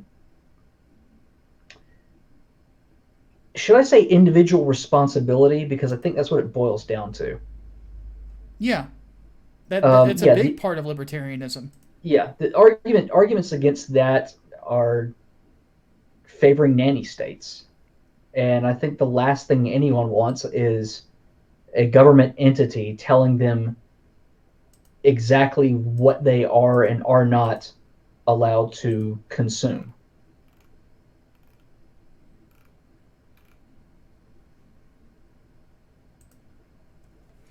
Yeah, I remember with the whole Matt Walsh thing and that, it's like, a lot of people threw in his face that he was making the same arguments that Nick Fuentes was, which he was. Mm-hmm. But I don't think that that was the way to go about it. I would have just said, what's the difference between what you're arguing and what Michael Bloomberg was arguing on soda? Hmm. Hmm. You know? Because here's the thing. I've got my Pepsi right here. This has sugar in it, carbs, and caffeine, which can be a highly addictive substance. Unlike pornography, this has a chemical element that can be addictive. In my opinion, there's a better argument for not allowing caffeinated soda than there is pornography. You know? In regards to what makes up a soda. I don't think it should be banned either. I think that you need to be responsible. Especially not freaking 20 ounces or more. What was that? Was that what the ban was, or was it like 2 liters or more? 20 ounces or more, you couldn't sell. And this is a 20-ounce That was bottle that I'm holding. see that was fucking that is ridiculous. Totally ridiculous. High capacity soda bottles. Yeah, pretty much. So, but no, this is something that they just won't admit because they know we're right. It creates black markets. It creates more ways for people to be victimized by those black markets. Mm-hmm.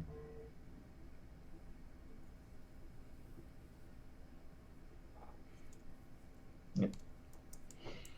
But when it comes right down to it, that is why I think people are frustrated. We're right. And they know it. Mm-hmm. It's never fucking worked, and they cannot point to one. Because we always ask them, it's like, we say it doesn't work. And one thing that admittedly libertarians have this tendency to go into is we tend to give people, let them go when it comes to burden of proof. Because when it comes to the porn debate, people need to prove a porn ban would be a successful thing. Mm-hmm. They need to prove it. They need to point out to some instance where banning a substance or something along or type of entertainment was something that was good for a society, Mm-hmm. or something that was justified, and they cannot do it. That's where it should be left alone.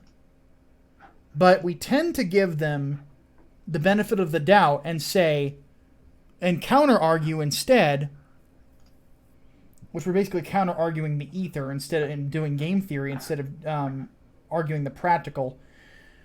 But as, in a sense, we tend to not debate it the way that we should. Mm-hmm. But anyway,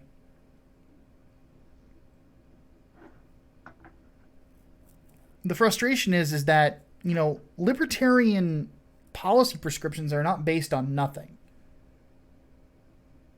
They're based on evidence and how we would do things.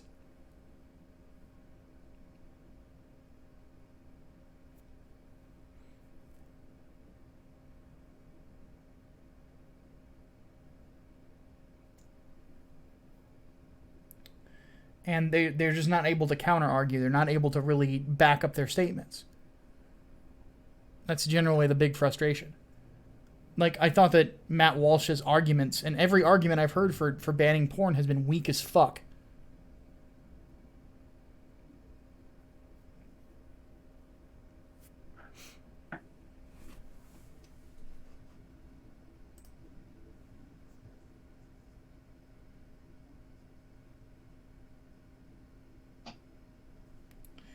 All right.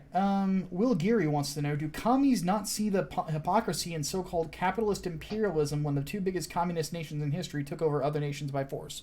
No, they don't understand that. Yeah, communists are not smart people. It's always, well, that wasn't true communism.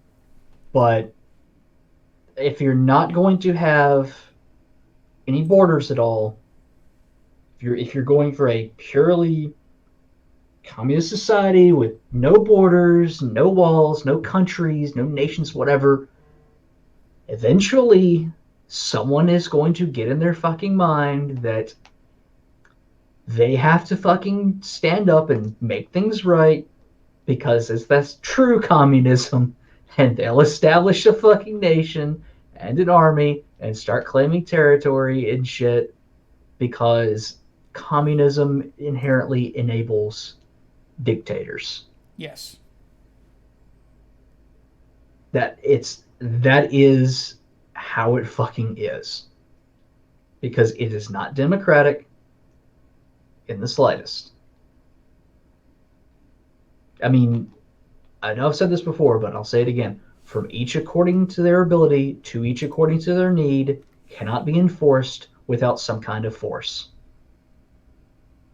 That is slavery. Bingo. I think we've established that slavery is morally fucking wrong.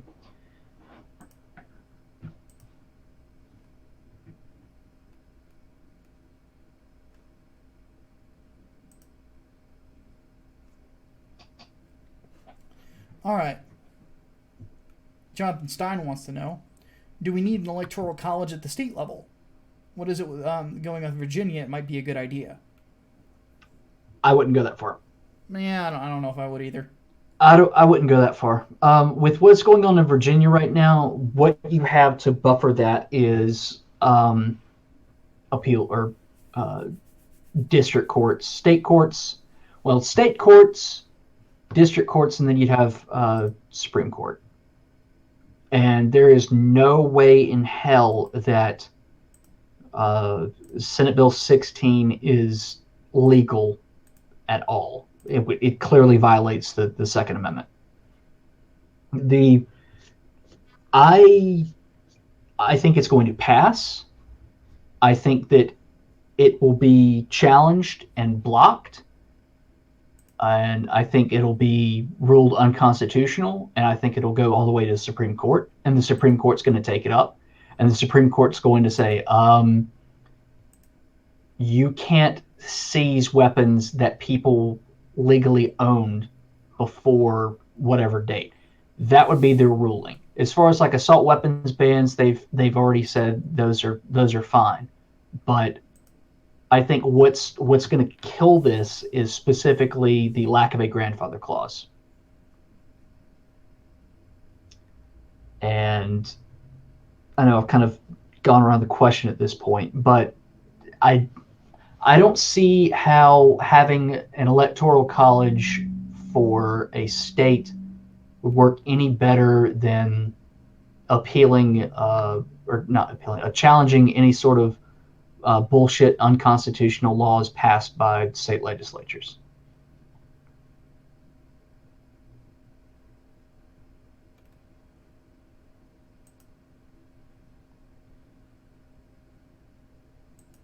There you go. Okay, Ugly Media says, considering heaven is heaven, happiness everywhere, peace all around, wouldn't it get boring? In a place where nothing bad happens, wouldn't everyone go insane with no conflict, making heaven its own hell? So that's the Agent Smith argument. Mm-hmm. So here's the thing about heaven. It is beyond human comprehension. Mm-hmm. All we have is what we have in the Bible. Yep. We have no idea, except that it is called paradise. Yes.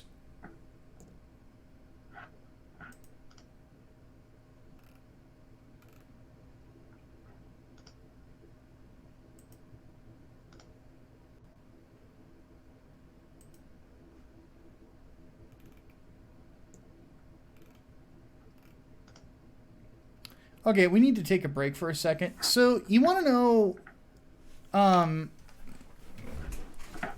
So, Doug TeNaples' piece of shit. Oh no, what do you do now? He's trying to ruin the new guy meme. Oh god, why? Yeah. Let me send this to you.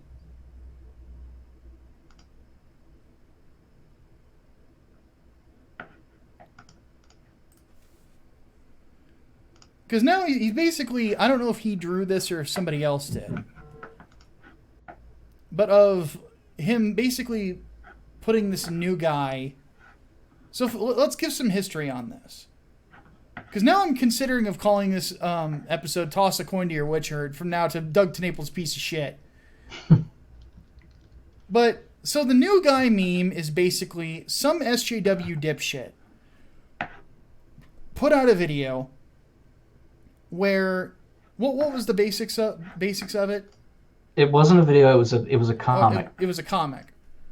It was a comic. It was a comic wherein their author avatar is like reading a phone and snickering, and new guy at work is like, oh, what are you laughing about? And they're like, oh, some dumb shit billionaire YouTuber just got robbed. And then the new guy's like, isn't that kind of shitty? Like, what would you do if you got robbed? And then author avatar goes, oh, well, I can see we're going to get along really well. Wait, really? Hell no. Like, I thought it was a fucking parody of SJWs at first, but holy fuck no, it's meant with SJW. Yeah, it's meant with absolute sincerity. Yeah. But now we've got Doug TeNaples, who's a piece of shit, trying to claim now that the new guy is an SJW too, based on what?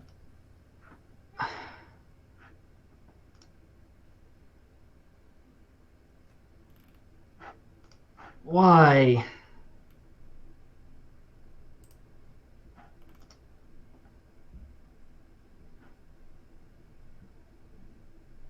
Well, you read the comic and now it's. I don't know. I don't fucking know. I don't even know what it's trying to say. Like, new guy is a lefty protester and then gets shit on for thinking that people. Like, where does this even come from? I have no idea what this means. Like, Doug, how are you so fucking stupid? I'm more confused by the fact that there's a fucking bearded woman with a dump Trump sign in the first panel, and reject Dilbert beside this individual. I'm very confused. It's what is he trying to? Like, what is this bit? Like, what the fuck? I don't understand it.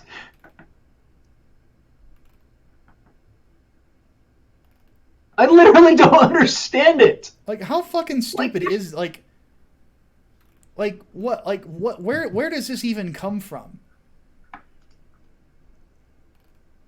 I don't know. Because here's the thing: the character has basically now become the new good guy Greg. It seems like it.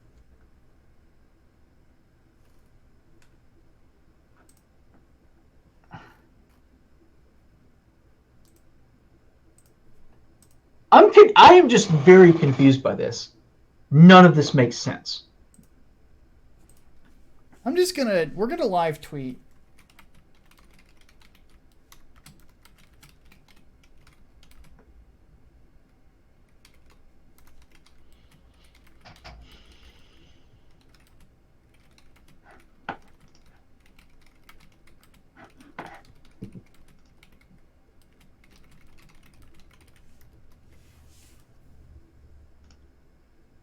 Oh shit.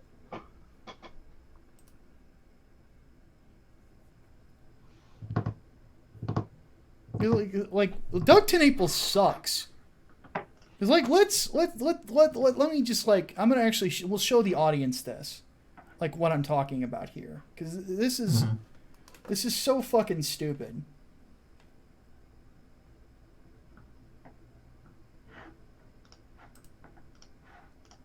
Like this is what he's doing. Is like he's trying to say that why would like this makes no sense. Like why would the person here and here and here, like here and here, defend a millionaire who got robbed? Especially fucking PewDiePie.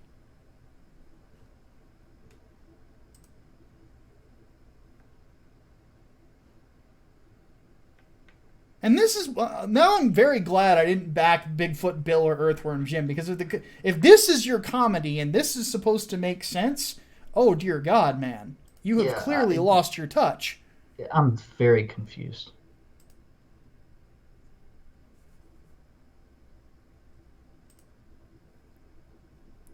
Man, Doug TenNaples sucks.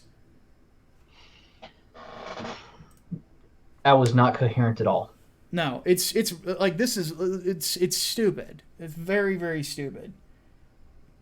Missing the mark. And then his whole paranoia about the rainbow flag. You put a rainbow anywhere and Doug TenNaples has an aneurysm. Like, after a rainstorm, you can't let Doug TenNaples outside, because then he'll suddenly think that God is hosting LGBT propaganda.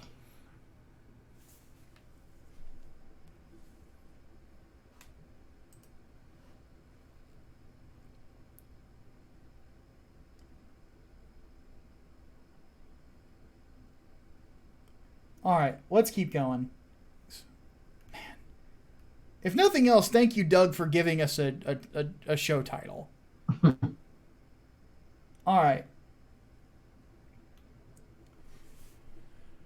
Autis Whisperer says, I've been informed a key component in making several vaccines involves the use of a dead Caucasian male fetus from 1966. What? Lol, what? Where does he get this stuff? I have no idea. Whispering to autists, maybe? I don't know. Yeah, follow up, please. Follow up with this, because I have no... Yeah, I'm very confused. Yep. Next question, because I'm fucking... Yeah, that's very, very strange. Kale Bach wants to know, can you explain why nuking Mecca and Medina, Nagasaki, Hiroshima style, would be a bad idea?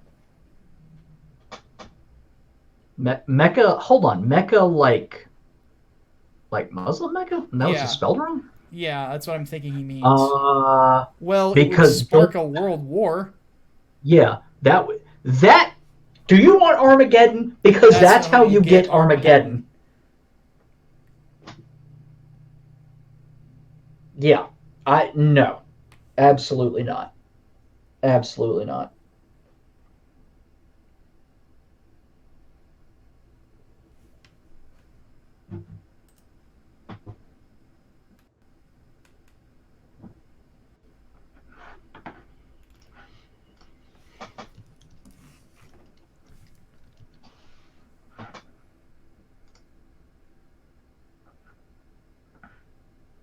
Order is now delayed and will now arrive between 7:45 and 7:55. Cancel my fucking... This is ridiculous. What the hell? Did he just completely not know how to get you food?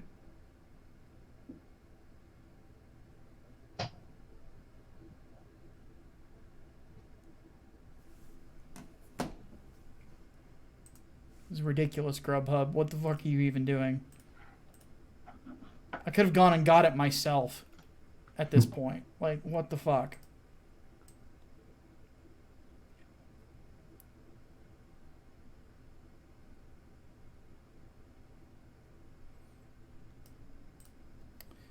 Anyway, yeah, like we would instantly.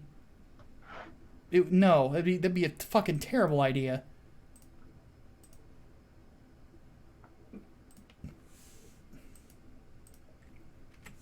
Like, I get some people are anti-Muslim, but Jesus tap dancing Christ.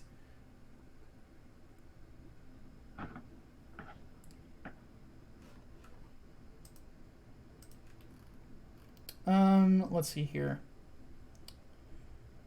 Cooper's Revenge Home says, what do you think of Boris Johnson acknowledging Christianity as the most oppressed and targeted religion on earth? Man's got a good head on his shoulders. Yeah.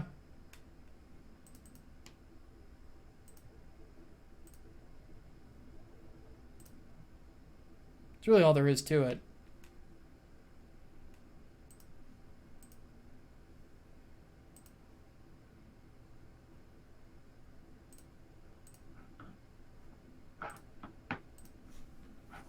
I mean, and it's backed up by facts.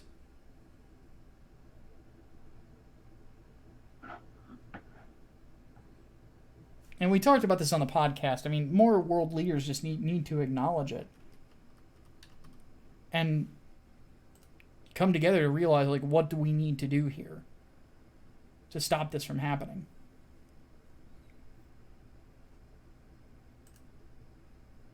It can't just continue to be us, the United States, all the fucking time. Mm-hmm.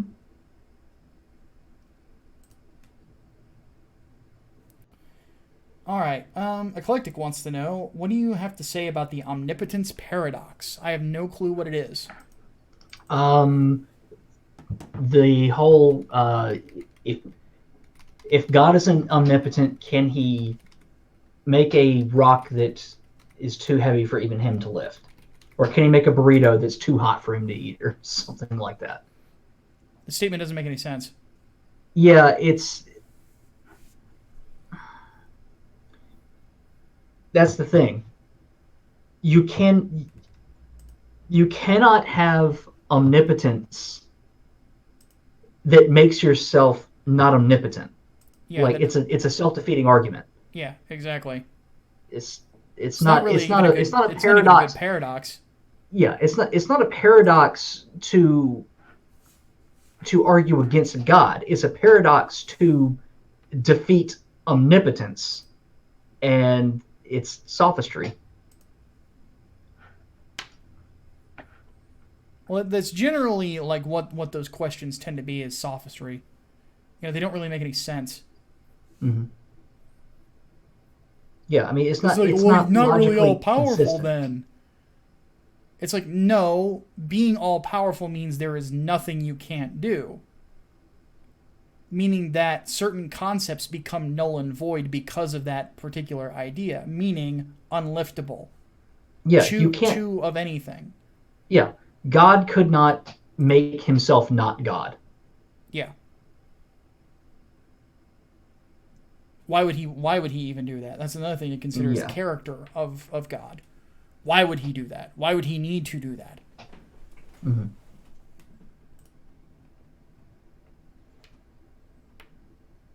Yeah, I mean it's not it's and the other one is like, can God draw a square circle? Like it's nonsensical because the question itself is self-defeating.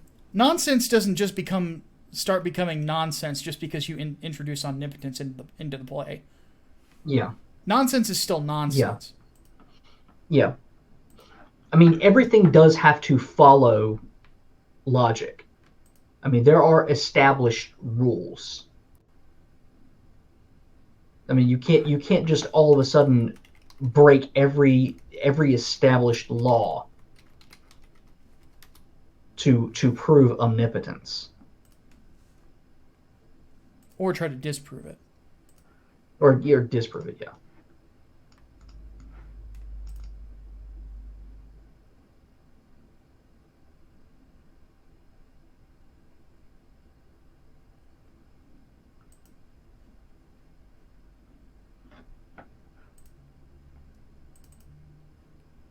Oh, now Mr. Mo, my delivery guy, finally picks up the order and is on his way. Wait, what? Yeah.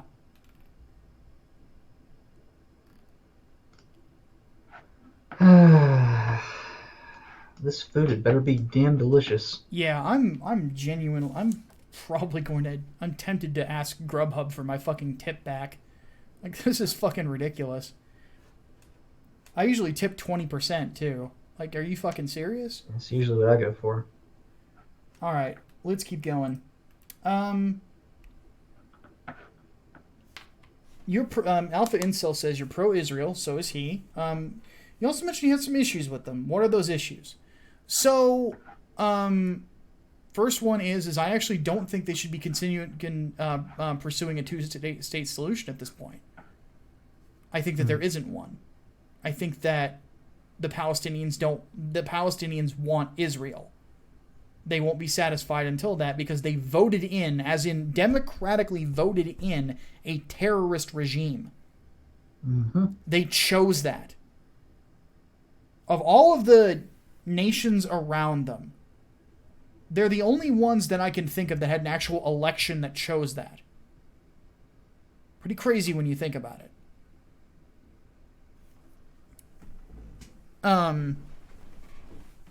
And I honestly think that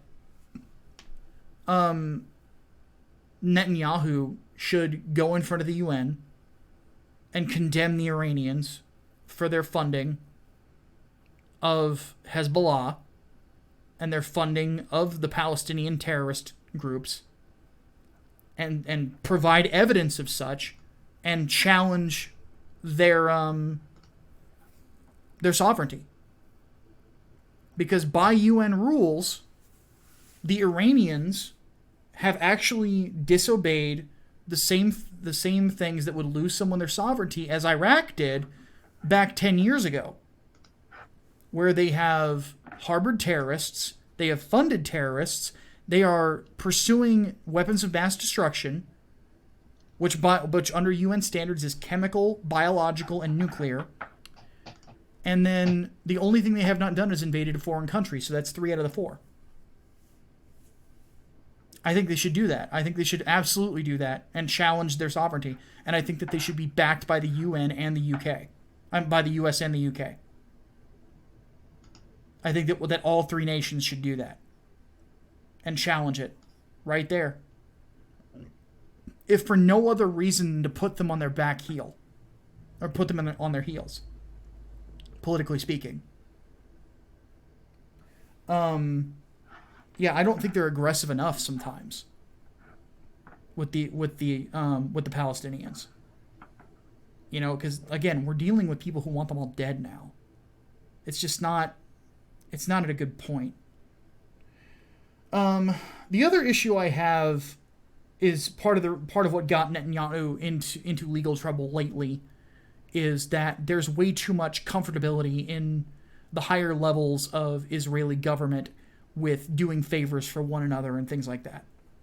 I think that doesn't serve the people, and that especially a nation that should probably consider itself constantly at war, because it is, that they should take that a lot more seriously, especially if you're a nation that is asking your citizens to have manual service in your military.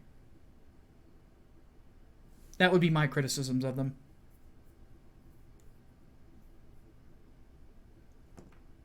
Yeah, I'm definitely with you on the pursuance of a two-state solution. At this point, they should be treating Palestine like a separatist movement. Yeah. I don't believe that.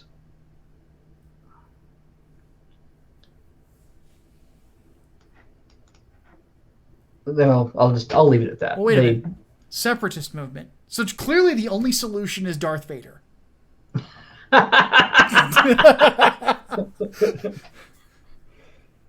Well,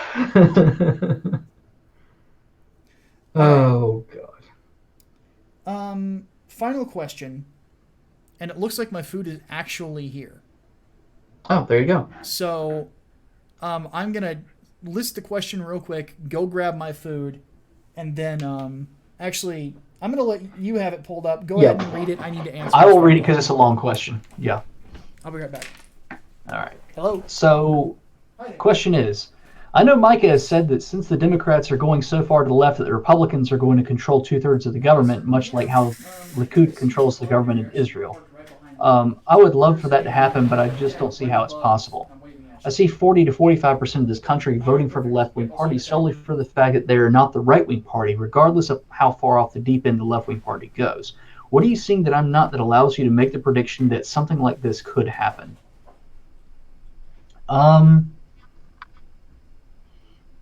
Yeah, that's basically that's the thing. I don't know, aside from a arguably cultural revolution, how any party could control 2/3 of the government, at least with like a 66% of the population voting for them.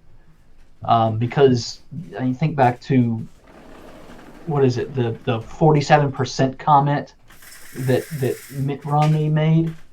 Yeah, you are naturally going to have that block of voters voting for one candidate, and that tends to be the left-wing candidate because they're not the right-wing candidate.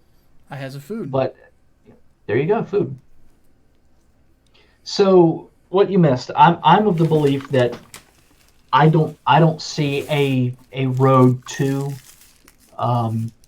any one party at all controlling 2/3 of the government, or at least having a commanding 66% plus of the popular vote outside of some sort of cultural revolution.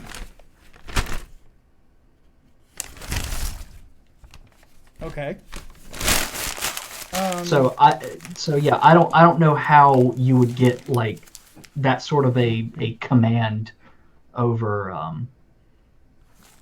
government like it has. Well, here's how it happened in Israel. In Israel, Wow, they gave me a lot of Diablo sauce that I did not ask for. Oh, wait, I always get a lot too. I'm not a big fan of the Diablo. I actually prefer the mild. I think it actually has the best flavor. But that's just me. I think Diablo has really good flavor. It's just the heat. But anywho, so we have to go back to look at how it started. So part of the way that Likud was able to gain such a foothold was, culturally speaking, the left-wing party had the worst ideas whenever it came to how to deal with the Palestinians. Mm-hmm. And that, of course, is going to be the big cultural question in Israel forever until this problem is dealt with. And basically what the left-wingers all wanted to do is they didn't want walls and things like that, and obviously they didn't win that argument. Because suicide bombings were such a common occurrence. And by the way, the term suicide bombings should never be put next to common occurrence, ever. I remember when they were, by the way. It was one of the most horrifying things you would read about. I remember my dad, back in those days, like, absolutely furious about the fact that it was happening to people in Israel. And by the way, guys, my dad is not ethnically Jewish. You have to understand something. This is something a lot of people don't understand. Christians have a very strong tie to Israel religiously as well. That's the Holy Land. Deus Vult and all. Like, we have always felt ties to it. You know, even before the Crusades. That's where we came from as a religion. You know, that will always be the Holy Land to us. So to hear the people of the Holy Land being victimized like that by terrorists is a horrifying thing. But anyway, but part of the thing is that the other party had no solutions to the problems that the people of Israel were facing. That is sort of where we're at with the left. And this is what the Obama years taught us, is that the left has no good ideas. And that's something that I think and that is the basis for my hypothesis on how we could end up getting a supermajority someday, is the left has no good ideas anymore on where to take the culture, where to take anything. The only thing that I think could stop it would be if we were to basically stop giving a shit about blue-collar people. Because, and this is something that a lot of people don't realize, is that the instant that Republicans started opposing Obamacare was when we really became the true party of the working man. That changes everything. Nobody likes Rockefeller Republicans anymore. Nobody likes them. Nobody wants them. You know, they want Trump Republicans if you're going to be rich. This big, boisterous rich guy who encourages people to be better than what they are. As opposed to, you can't be a Republican. You don't know enough three-syllable words. And the David Frums of the world, you know? The neocons. Nobody wants them, you know? So, that's the one thing that would prevent us from the future, is if, like, the neocons were to suddenly become trendy again, but I don't see it happening. I think that Trump's got a really good head on his shoulders, and he's got a good plan. I think that a lot of other people in Republican leadership agree with him, because they had similar plans before Trump was even around. A lot of Trump's ideas came from, let's face it, came from the Tea Party movement. You know, in a lot of ways. He just goes about executing or getting the results differently. You know? I think that as long as we stay the course, I think it's definitely a possibility that at some point we will have a supermajority. If the left stays crazy, that's our best weapon. I still think you'd have to have a cultural revolution, because keep in mind you have an entire generation of kids that have grown up with and basically been indoctrinated into believing that left-wing theory is not only politically, sound, it's morally correct. And it's not. I mean, it's the demonization of the right wing, and by extension, libertarianism and even centrism is a thing that's pretty mainstream as far as your average public education goes. So let's look at that, because I think you make a good point, but I think that there's an asterisk that needs to be added there. So we have two generations headbutting. We have the millennials, which you and I are part of, and we have the people younger than us, the Zoomers. Zoomers are majority conservative, at least from what we're seeing. They're considered the most conservative generation ever.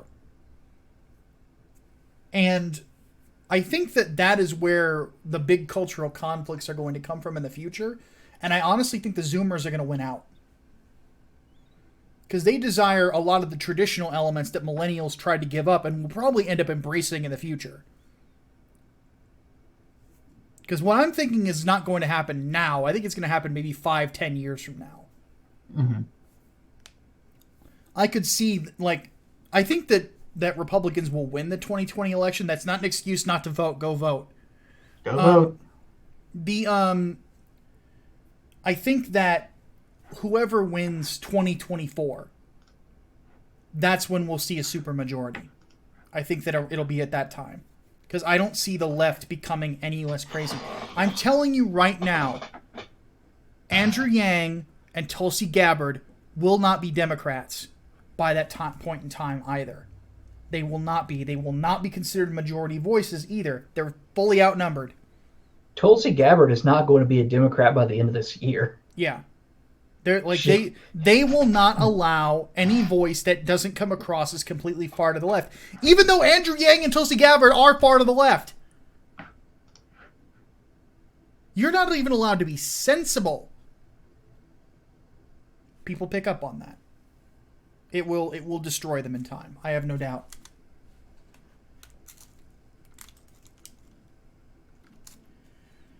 All right, that's the last one. Wow. I want to just say this now for those of you who have watched this whole thing through. I ordered the food at the beginning of this, and it now just got to me. So I'm going to eat. Because I'm still recovering from being sick. I have to go find a food, so I'm going to go do that. So we are going to go ahead and take off. Hatman, any final words? Happy New Year, everybody. Indeed. Happy New Year, folks. And Doug, you do suck. Seriously. God damn it. Stop being an asshole. Stop it. You make atheists. Let's be honest. Jesus Christ, man. I'm praying for you, seriously, because you are. I have had people come up to me and said, please don't ever be that guy. You could be rich like he is, but don't ever be him. Trust me, I have no desire to be, ever. So, all right, folks, we're gonna go ahead and take off. My name is Micah Curtis, and I'm Alex Baldwin, and I'm gonna go satisfy some hunger. Amen. We'll see you guys next time. Dave's Fault. Dave's Fault.